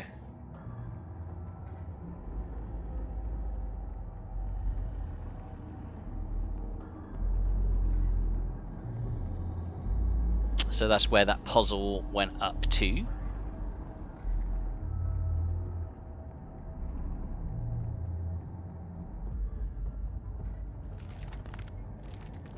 This is a new weapon. It's essentially a shotgun. Let's double check, did I reload this? Yes, I did. So yet again, more ammo, which we're really struggling on at the moment.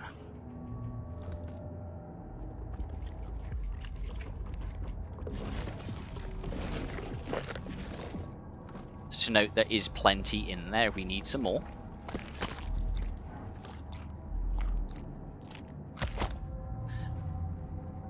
And fairly consistently with this guy, you can kill him in 2 shots. You have to aim right for the dome though.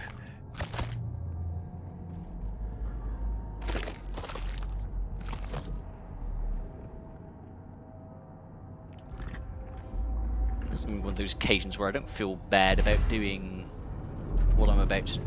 Where the hell? No, I was facing the right way.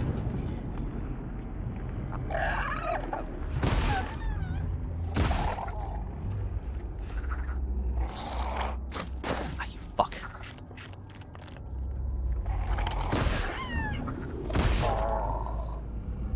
I really fucking hate the chickens.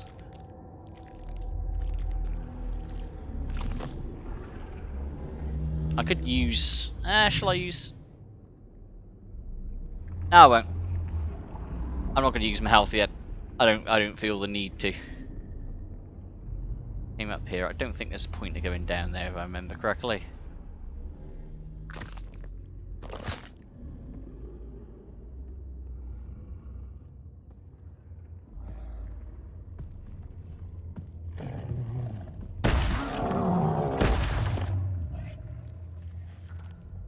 They're going to come down here. I'm just going to back off. So I have enough shots to kill another one.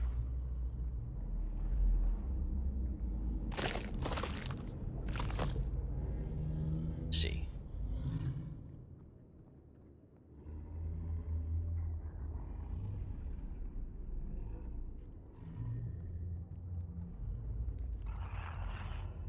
Yeah, and they're going to disappear up there.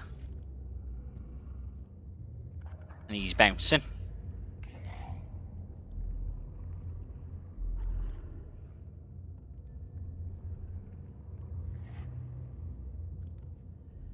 Yeah, they're disappearing.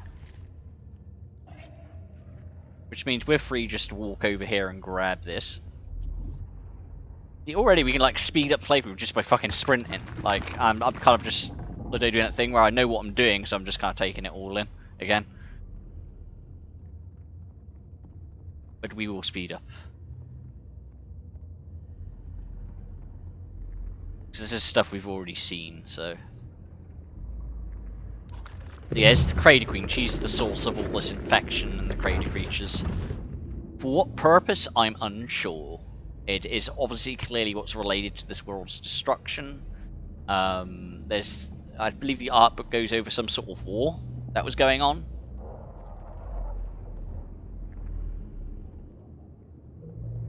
To what end, we don't know. I think I may as well heal up. Because we have this here.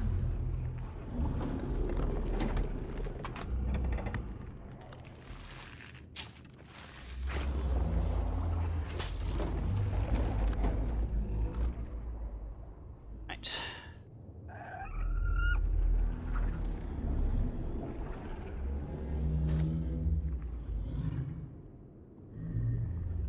Yeah, we're all good.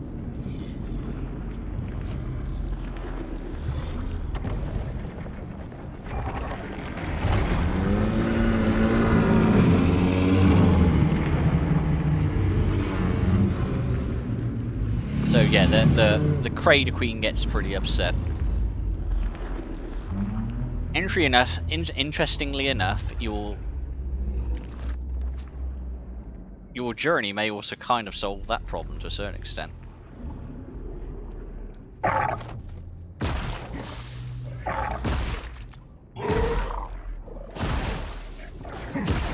Fucking shit. There's one in my back as well. Yeah.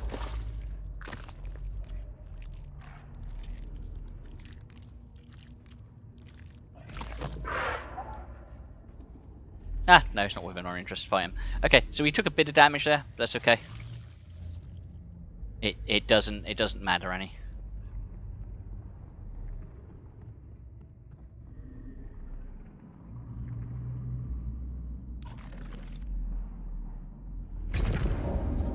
Does matter is going this way.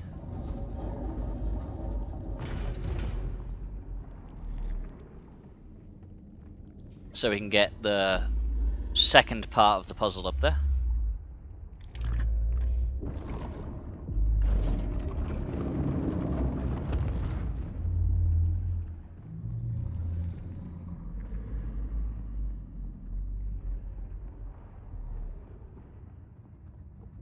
We're actually running back down to where we were before.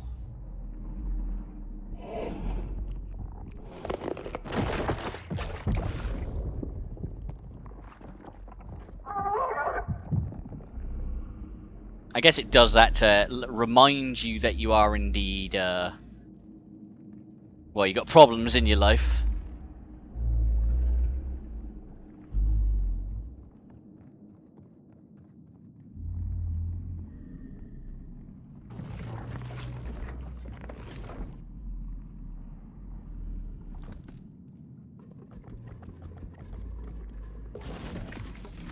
Right. So we're fully loaded on this again. Look at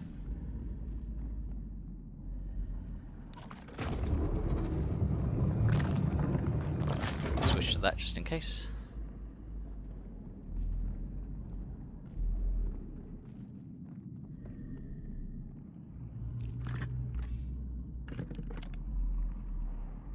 Actually, I think I might need this one. Like, if you just hold still, that guy isn't gonna pay any attention to you.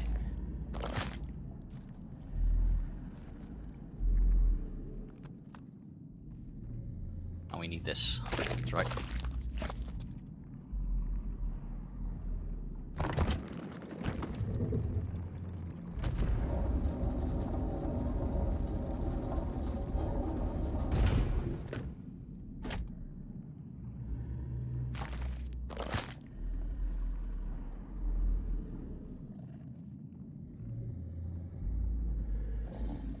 This guy's gonna come towards us probably. Yep, he spotted us. And we're completely out.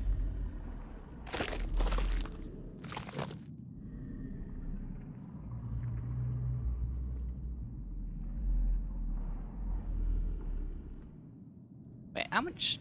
Oh, that took a lot of health off of us.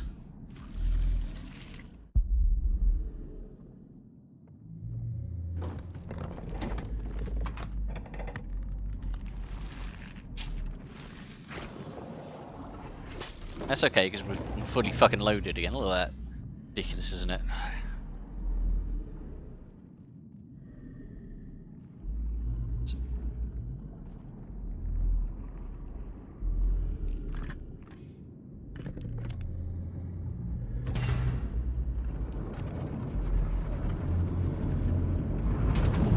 You can see we woke his or her dumb ass up, rather. Sorry.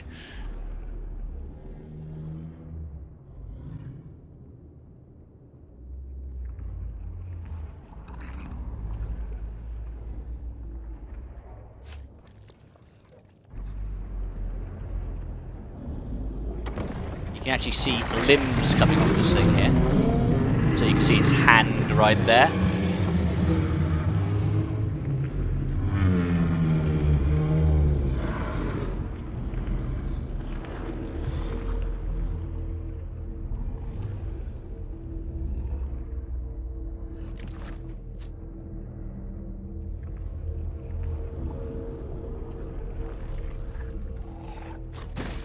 Ow.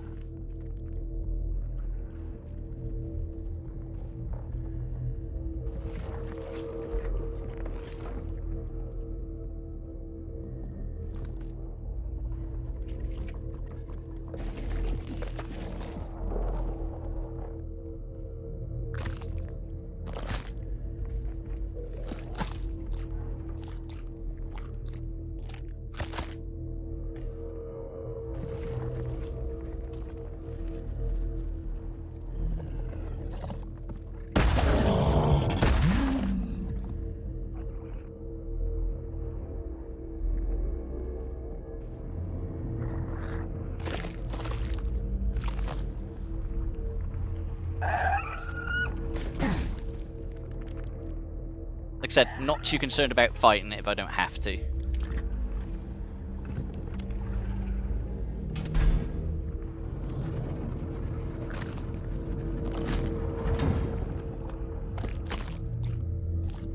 We will fully load this, however. And we're good on the health.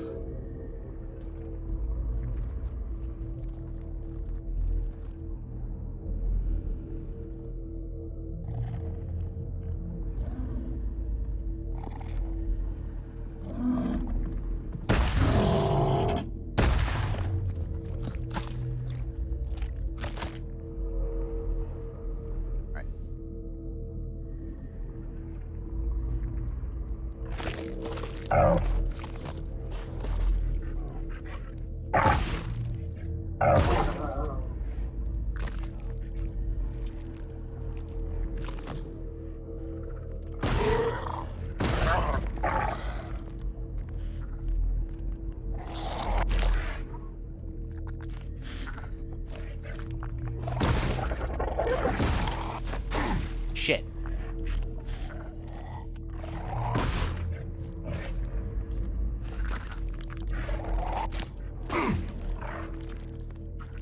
If I die now, I'm not gonna be happy.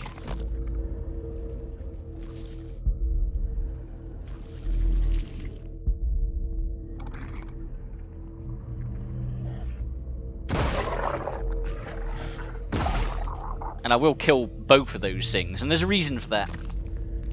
There's actually a real good reason for that. I'll let you know here in a second, after I do this.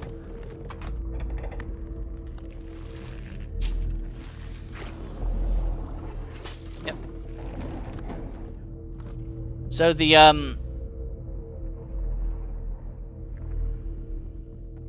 this is the final time we're lifting this puzzle up.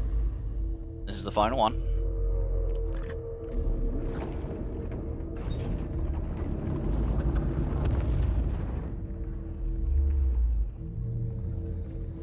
I believe I'm correct. Probably not, actually. Oh, you bitch. Okay.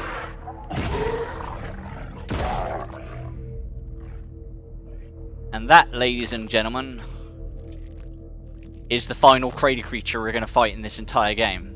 We're done with them now.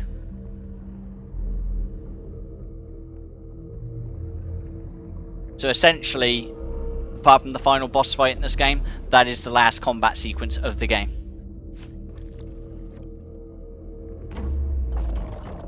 Right. So this puzzle, as easy as it is,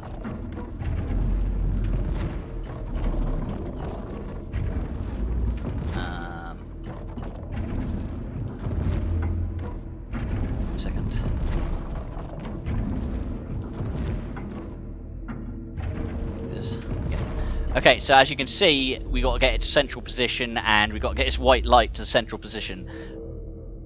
The obvious symbolism behind this is fertilizing an egg, right?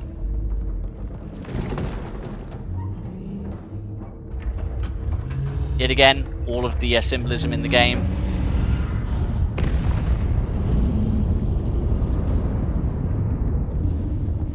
Sexual desire, conception, birth, death, and disease are all the subject matters this game really goes over.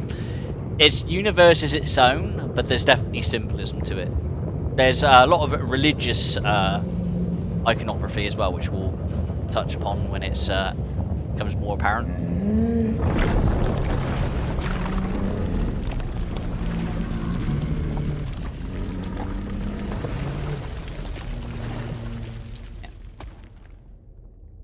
So that's the Crater Queen. With her removed, I'm wondering if the infection's even going to continue. I wonder if the Crater creatures can infect on their own, because that mass is what's creating all of them. So without her around, maybe we've solved that problem. Maybe that's the real story of this game. The real story is making sure she is well and truly taken care of, which she very much is. Unless she survives that and continues spreading it up here, of course.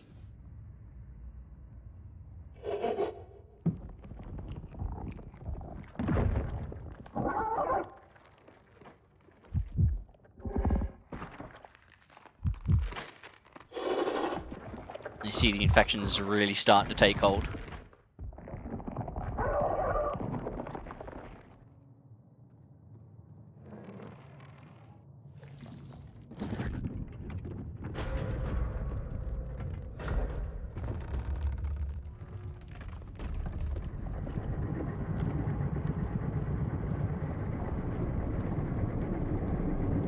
As you can see, we're on our tram ride.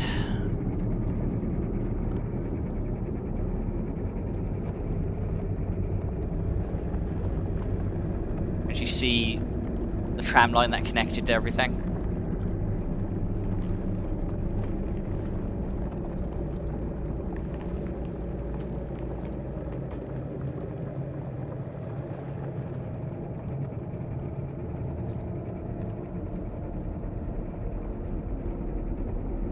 believe you briefly saw it looking out the window while looking at the Crater Queen as well. You could actually see the assembly building across the other side of the crater, so you can actually see where you started the game as well.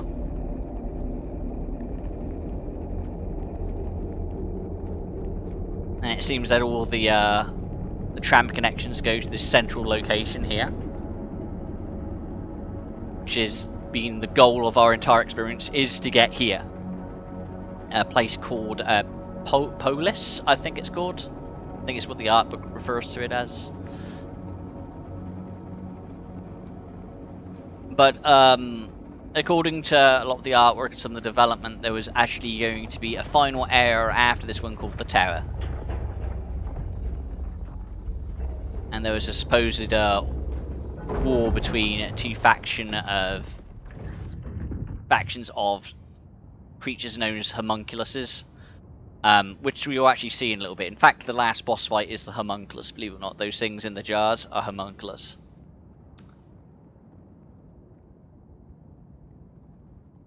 So here we go, this is Polis.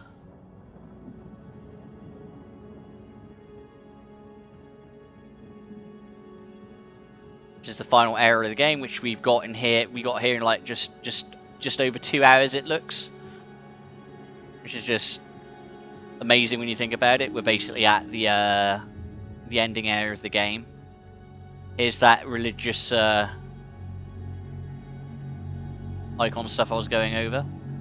And if you remember, we saw in one of the earlier facilities the one guy who was birthed from the egg, like the robot, which is very similar to the designs of these creatures we're going to be interacting with now. They have a very similar structure. They are also grown in some sort of way.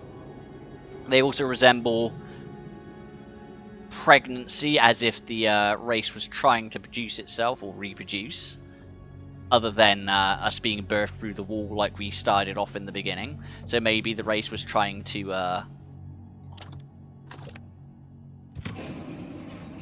essentially just be able to rebirth itself. It kind of it's emphasized that maybe we weren't always created this way. If that makes any sense.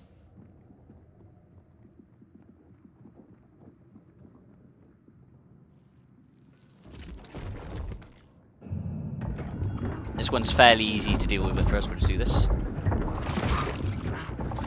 Yeah. Take care of him. I'm going to go back over here. How's my health getting at? That's fine. Do that.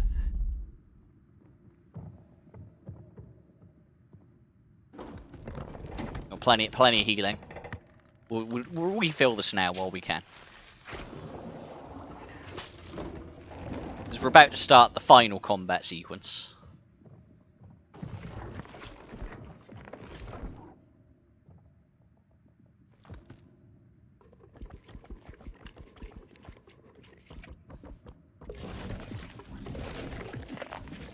So,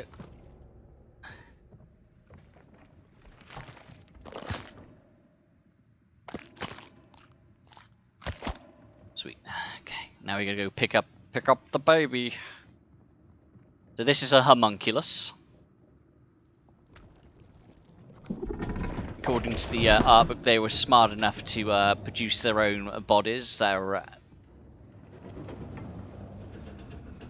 were metallic, like these ones. So apparently these bodies are created by homunculuses. As you can see, they've got spare parts here. So they make up for their shortcomings by building bigger and better bodies. Heavily emphasizing that these the other bodies, including the one in the other room that are pregnant, are constructed in some kind of way.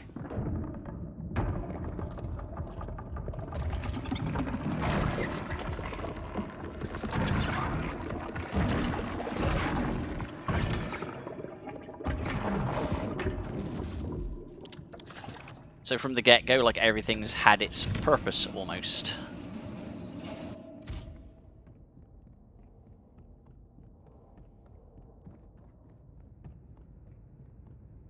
Do this.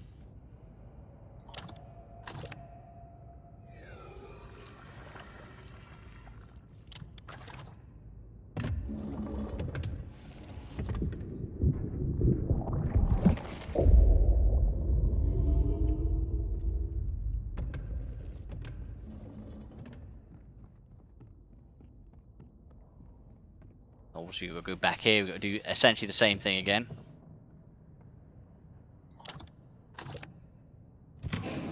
I'd say of all the areas in the game, this is the one that feels the most bare bones, which is odd. Still well constructed, it's just there's not a lot to it for an area which is supposed to be a city, according to the art book. We don't really get to see too much of it.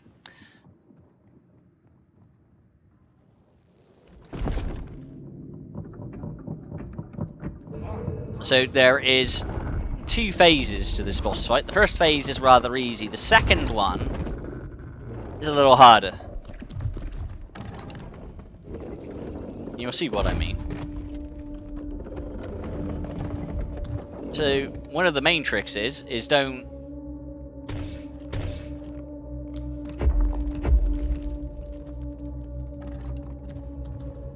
fire at him at all yet.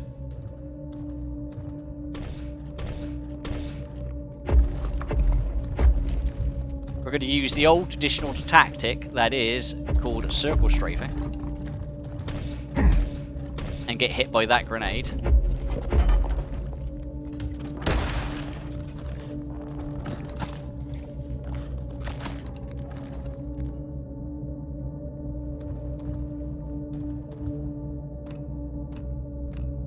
He's reloading.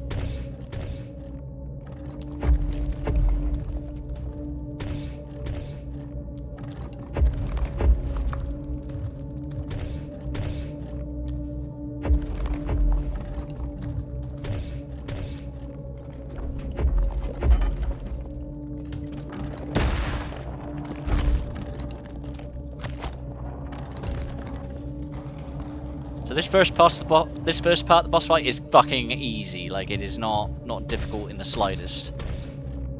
It's just about dodging his grenades and shooting the fucking kidneys that hang out. We're gonna take a hit. It's gonna be here.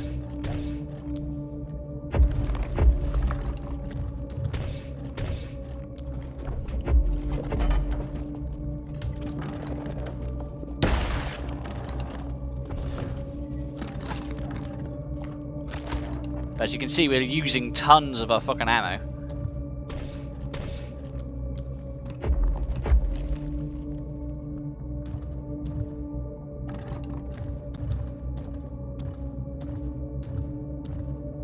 It's more about just keeping him in the center,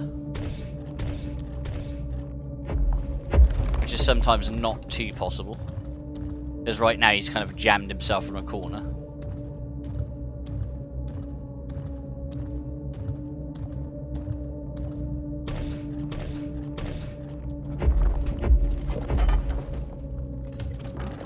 Should be it. There you go.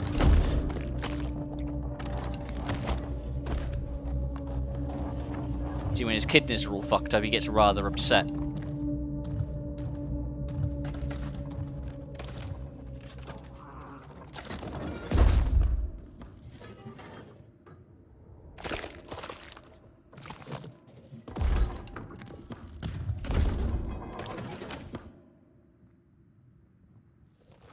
This stage of the boss fight's the more difficult one.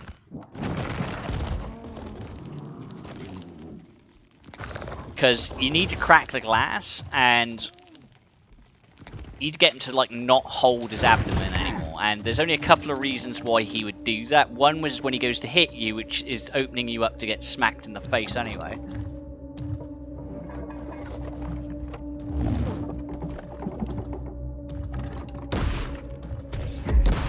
Shit.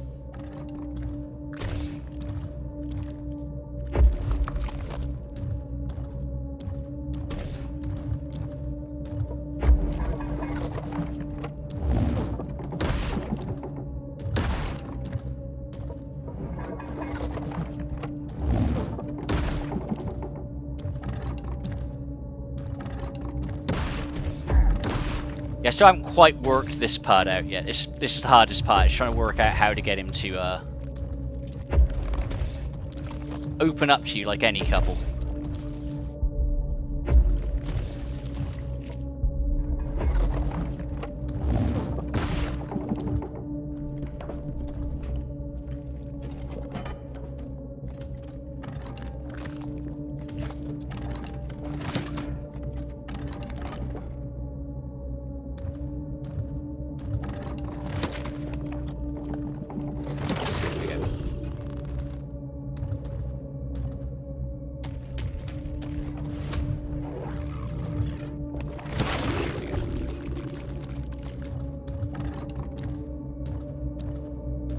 think that's it. I think he's done.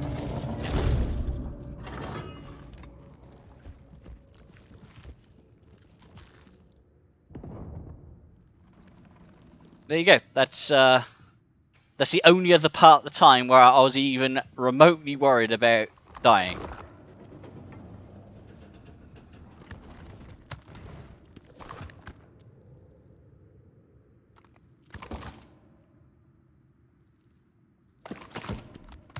And if you're wondering, we've probably got about, I don't know, 15 minutes of the game left, I would say.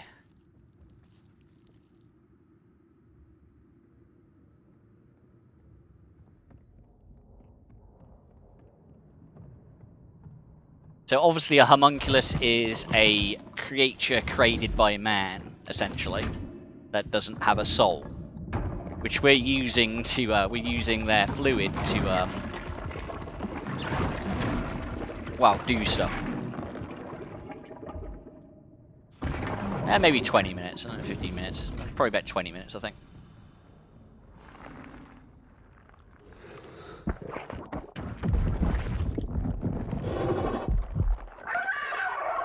Yeah, now we're not using any other guns in the game. That's it. They're all done. So if you haven't used them enough at this point, it's basically tough shit at this point.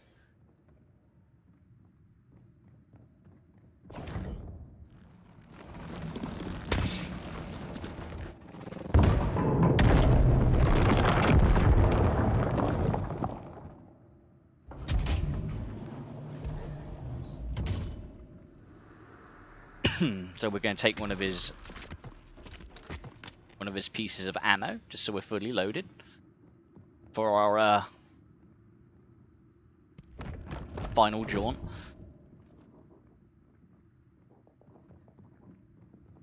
So apparently the homunculuses were created for some sort of war that was meant to be fought. I don't know if it was against the Crater creature. I think according to the art book, I believe it was between another faction of homunculuses or something. And basically, this race was overthrown by rebellion. Destroyed by their own creation.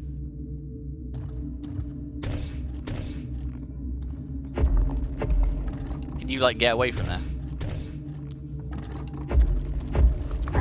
Ow. My pride.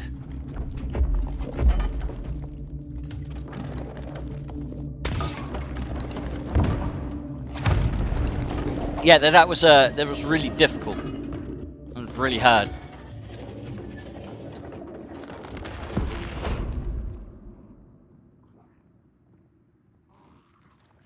And out he comes.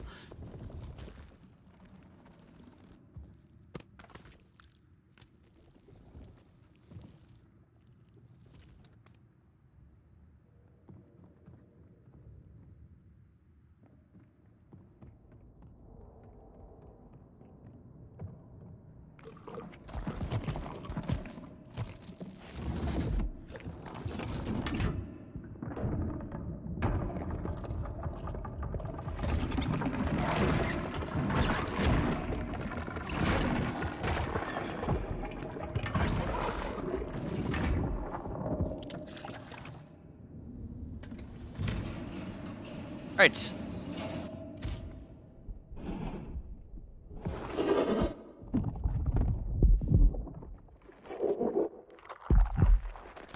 When the infection is from our prologue partner is really starting to annoy us.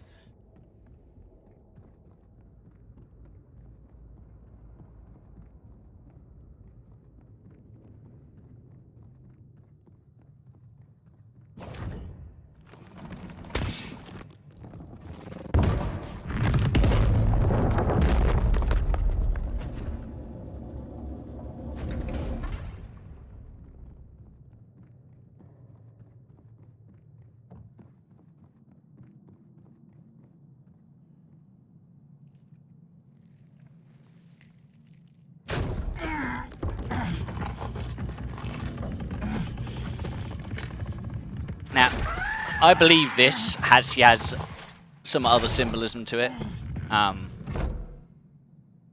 with it fighting back the infection as well as anything else.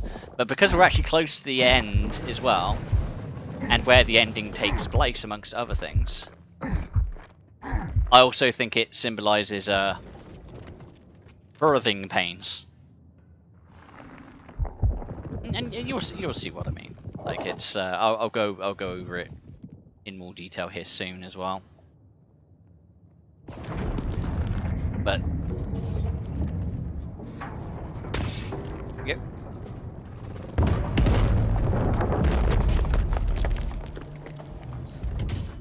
And we can't interact with that just yet because of our hand.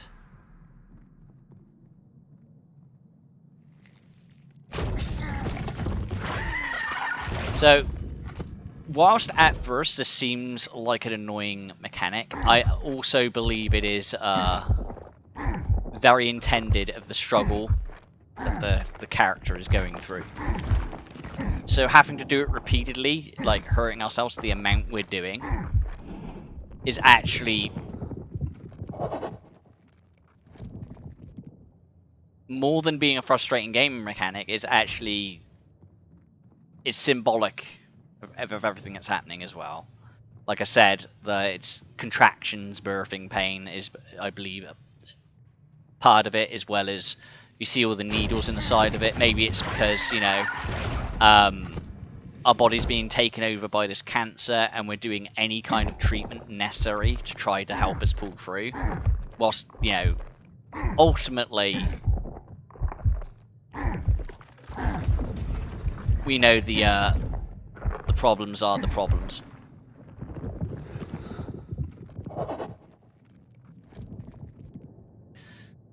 According to a lot of the gameplay as well, you were supposed to get the grenade launcher as a weapon a lot earlier on as well. So it's kind of weird that it's just been separated up to a tool to complete the final part of the game. It's not even really a weapon as such. You don't use it as a weapon. You only use it to kill one thing.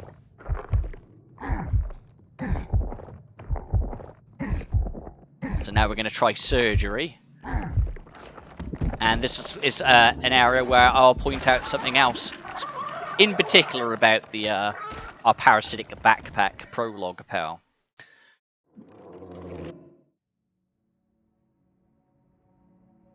Why did I die?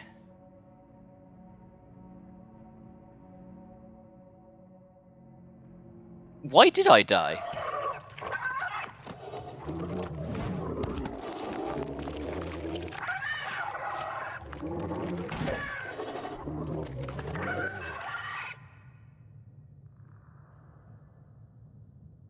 That is what's referred to as a bug, ladies and gentlemen.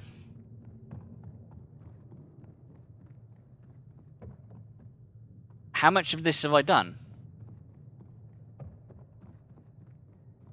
That's weird. That's a really weird bug. I haven't done any of this. Okay.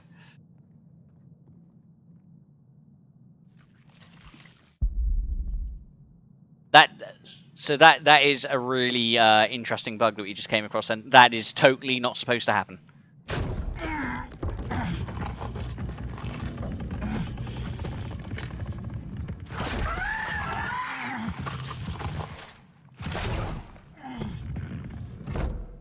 Very, very weird.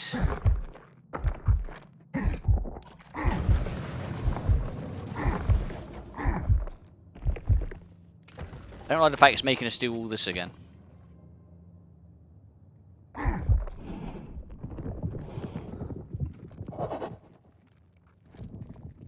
So that's increased the play time because of a fucking bug.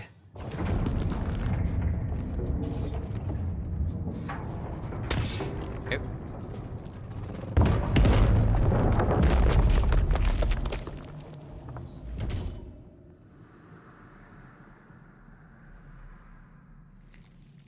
And this time, you know what? This time I'm going to make sure I'm fully healed up.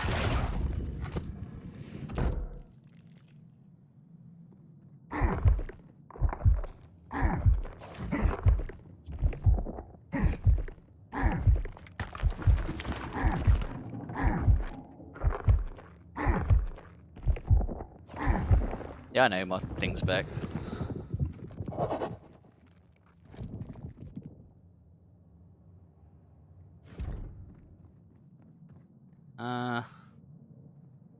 go ahead and fill this up.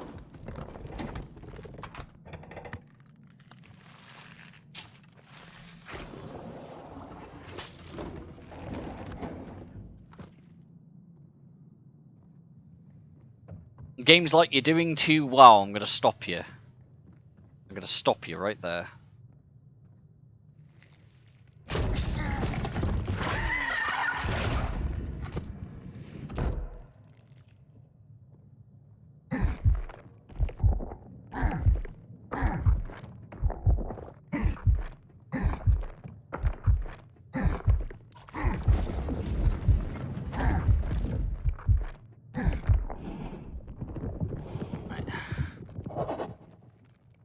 Yep.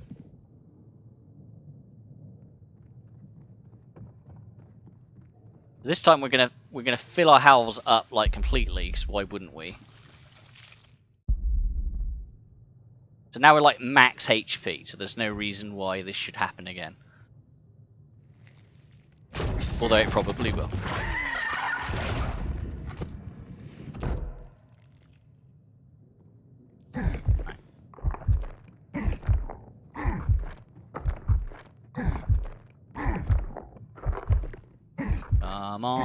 Come on.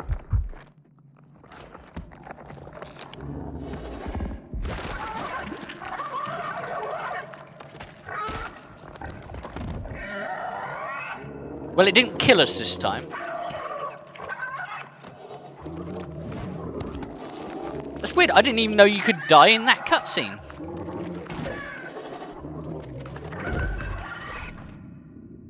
Okay, so this is another important feature, is you can see the creature with the tail that is indeed still attached to the gun.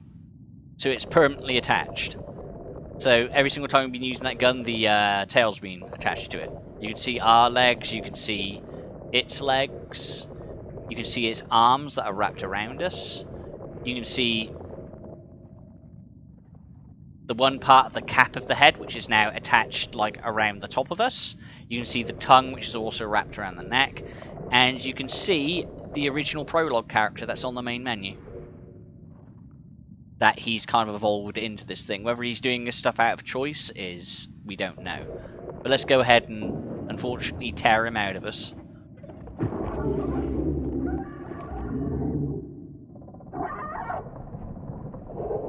Which I also, believe that it's symbolising some sort of disease like cancer or something that's completely,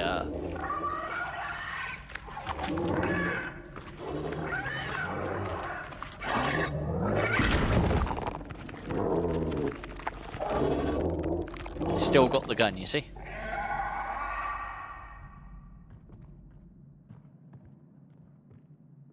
And one final limp to victory.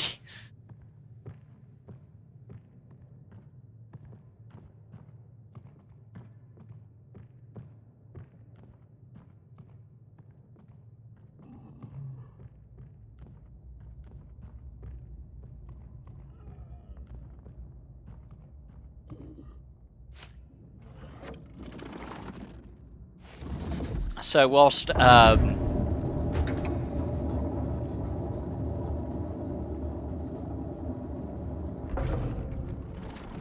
there's a lot of things this could effectively symbolise. A character getting diseased very early on, but him still having his goal, and being terminally ill is also what's driving them to really get to their goal, really get to their end goal. So whilst the disease is killing you, is also what's driving you to get to your end goal. And even when you do get the end goal, you're trying everything within your power to fight whatever this infection is. I don't know if the guy who made this game has ever had a family member who has basically been very terminally ill. This could be a representation of that, amongst other things. That's what I like about this game, is you you take away from your own viewpoint. It's very you can view it multiple ways, and that's what I really like about it. And this is like the religious icon. So you may notice in this room, let me just stand back up. You may notice in this room is several other humanoid entities like ourselves that are connected to this mass. And most obvious thing to talk about when looking at it is that it is a linked consciousness of some kind. It is it could be deemed of what this race's version of the afterlife is, or it's basically what the race evolved into. And what's interesting about all of this is after injecting the homunculus fluid into these two entities, which I said are very similar to the ones we encountered in a very early facility. They're the same color. They basically, I'm assuming they're robotic in some kind of way. I mean, they're obviously organic, but you know what I'm saying. They're basically drones that can be controlled.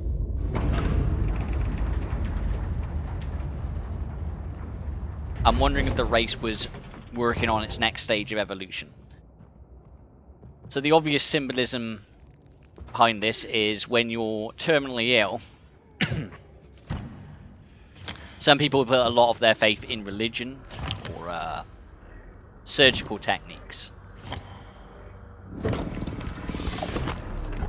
as well as thinking about the future, which I'm guessing is what that represents, and it's leaving your mark on the world.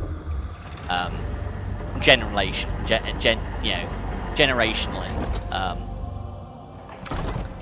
having someone that can carry on your line almost.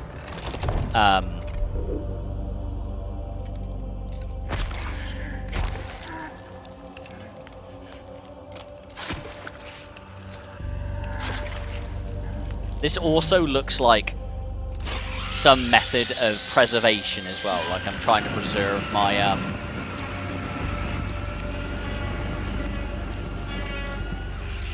because all the other ones that have been prepped are now just unconscious. They're connected to this whatever consciousness that is, whether they're controlling other bodies themselves. Who knows, right? Maybe the whole thing is like a Matrix thing, and this isn't taking place on an alien world. This is indeed the real world, and the actual Earth we live on are weird the things they're controlling. Maybe they're representations of gods themselves. Like I said, I've thought about this a lot. This isn't necessarily something that's an indefinite fact that this is true. It's just a theory, okay? Like it's there are several different ones I like. There is the face value of all this, which is just you know what's actually happening, what the area names are, what's going on. And then there's the symbolism behind it. And anything here obviously inspired by Giga has symbolism to it.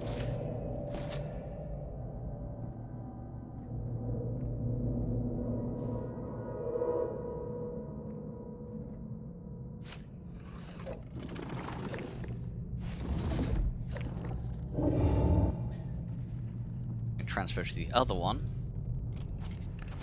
And obviously this figure being pregnant represents a mother archetype.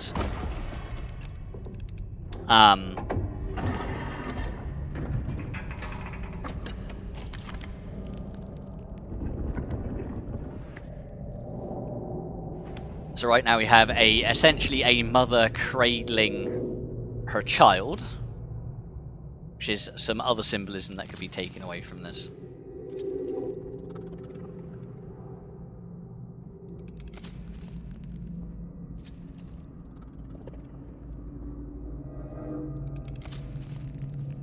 thing that springs to mind with what's going to be happening here in a second with the mother cradling her infant, the surgical blade cutting the infant,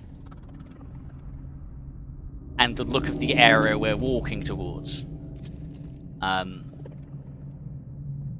wondering if there is... So even that door looks very phallic in nature when we're entering it like that. Obviously, this area is very, well, it's very suggestive of how it looks. Like, going towards an opening like this, which has a light behind it, obviously representing birth.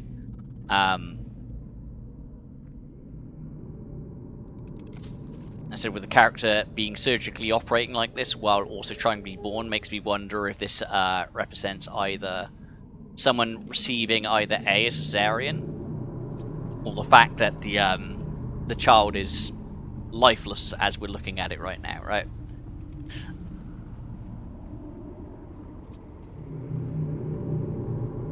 And here we go. This is where the last cutscene plays.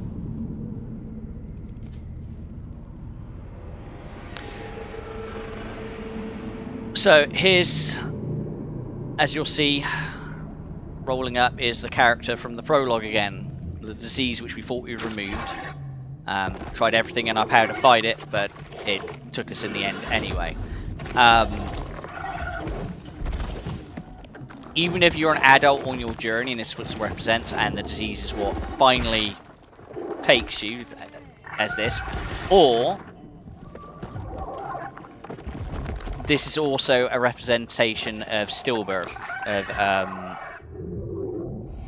a child. See, obviously, you know, reaching out for the mother figure for help. I do believe it more represents being stillborn, and I'm wondering if anyone involved in this had a tragedy where their child didn't make it, which is a very like miserable way of looking at the symbolism in this game. But I think the games that impact the most are the ones that deal with very difficult topics. As you can see, the larger head is the parasite, and the smaller one is main character we're playing as. As you can see, the infections are fully taking over at this point. And I'm going to point out something else here, which I don't think anybody else has pointed out. I've not seen anyone talk about it.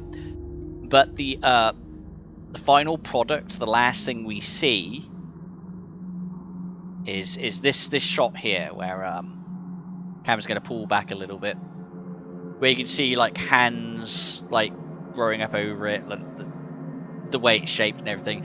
Now, if you actually carefully look at it,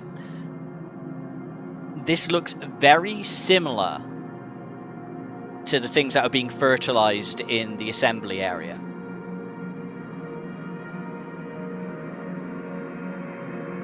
Which were being used to harvest, I believe, the... Oh god, what were they called?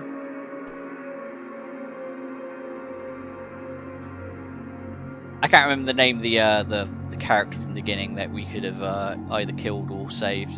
We saved him in this one, but yeah, so...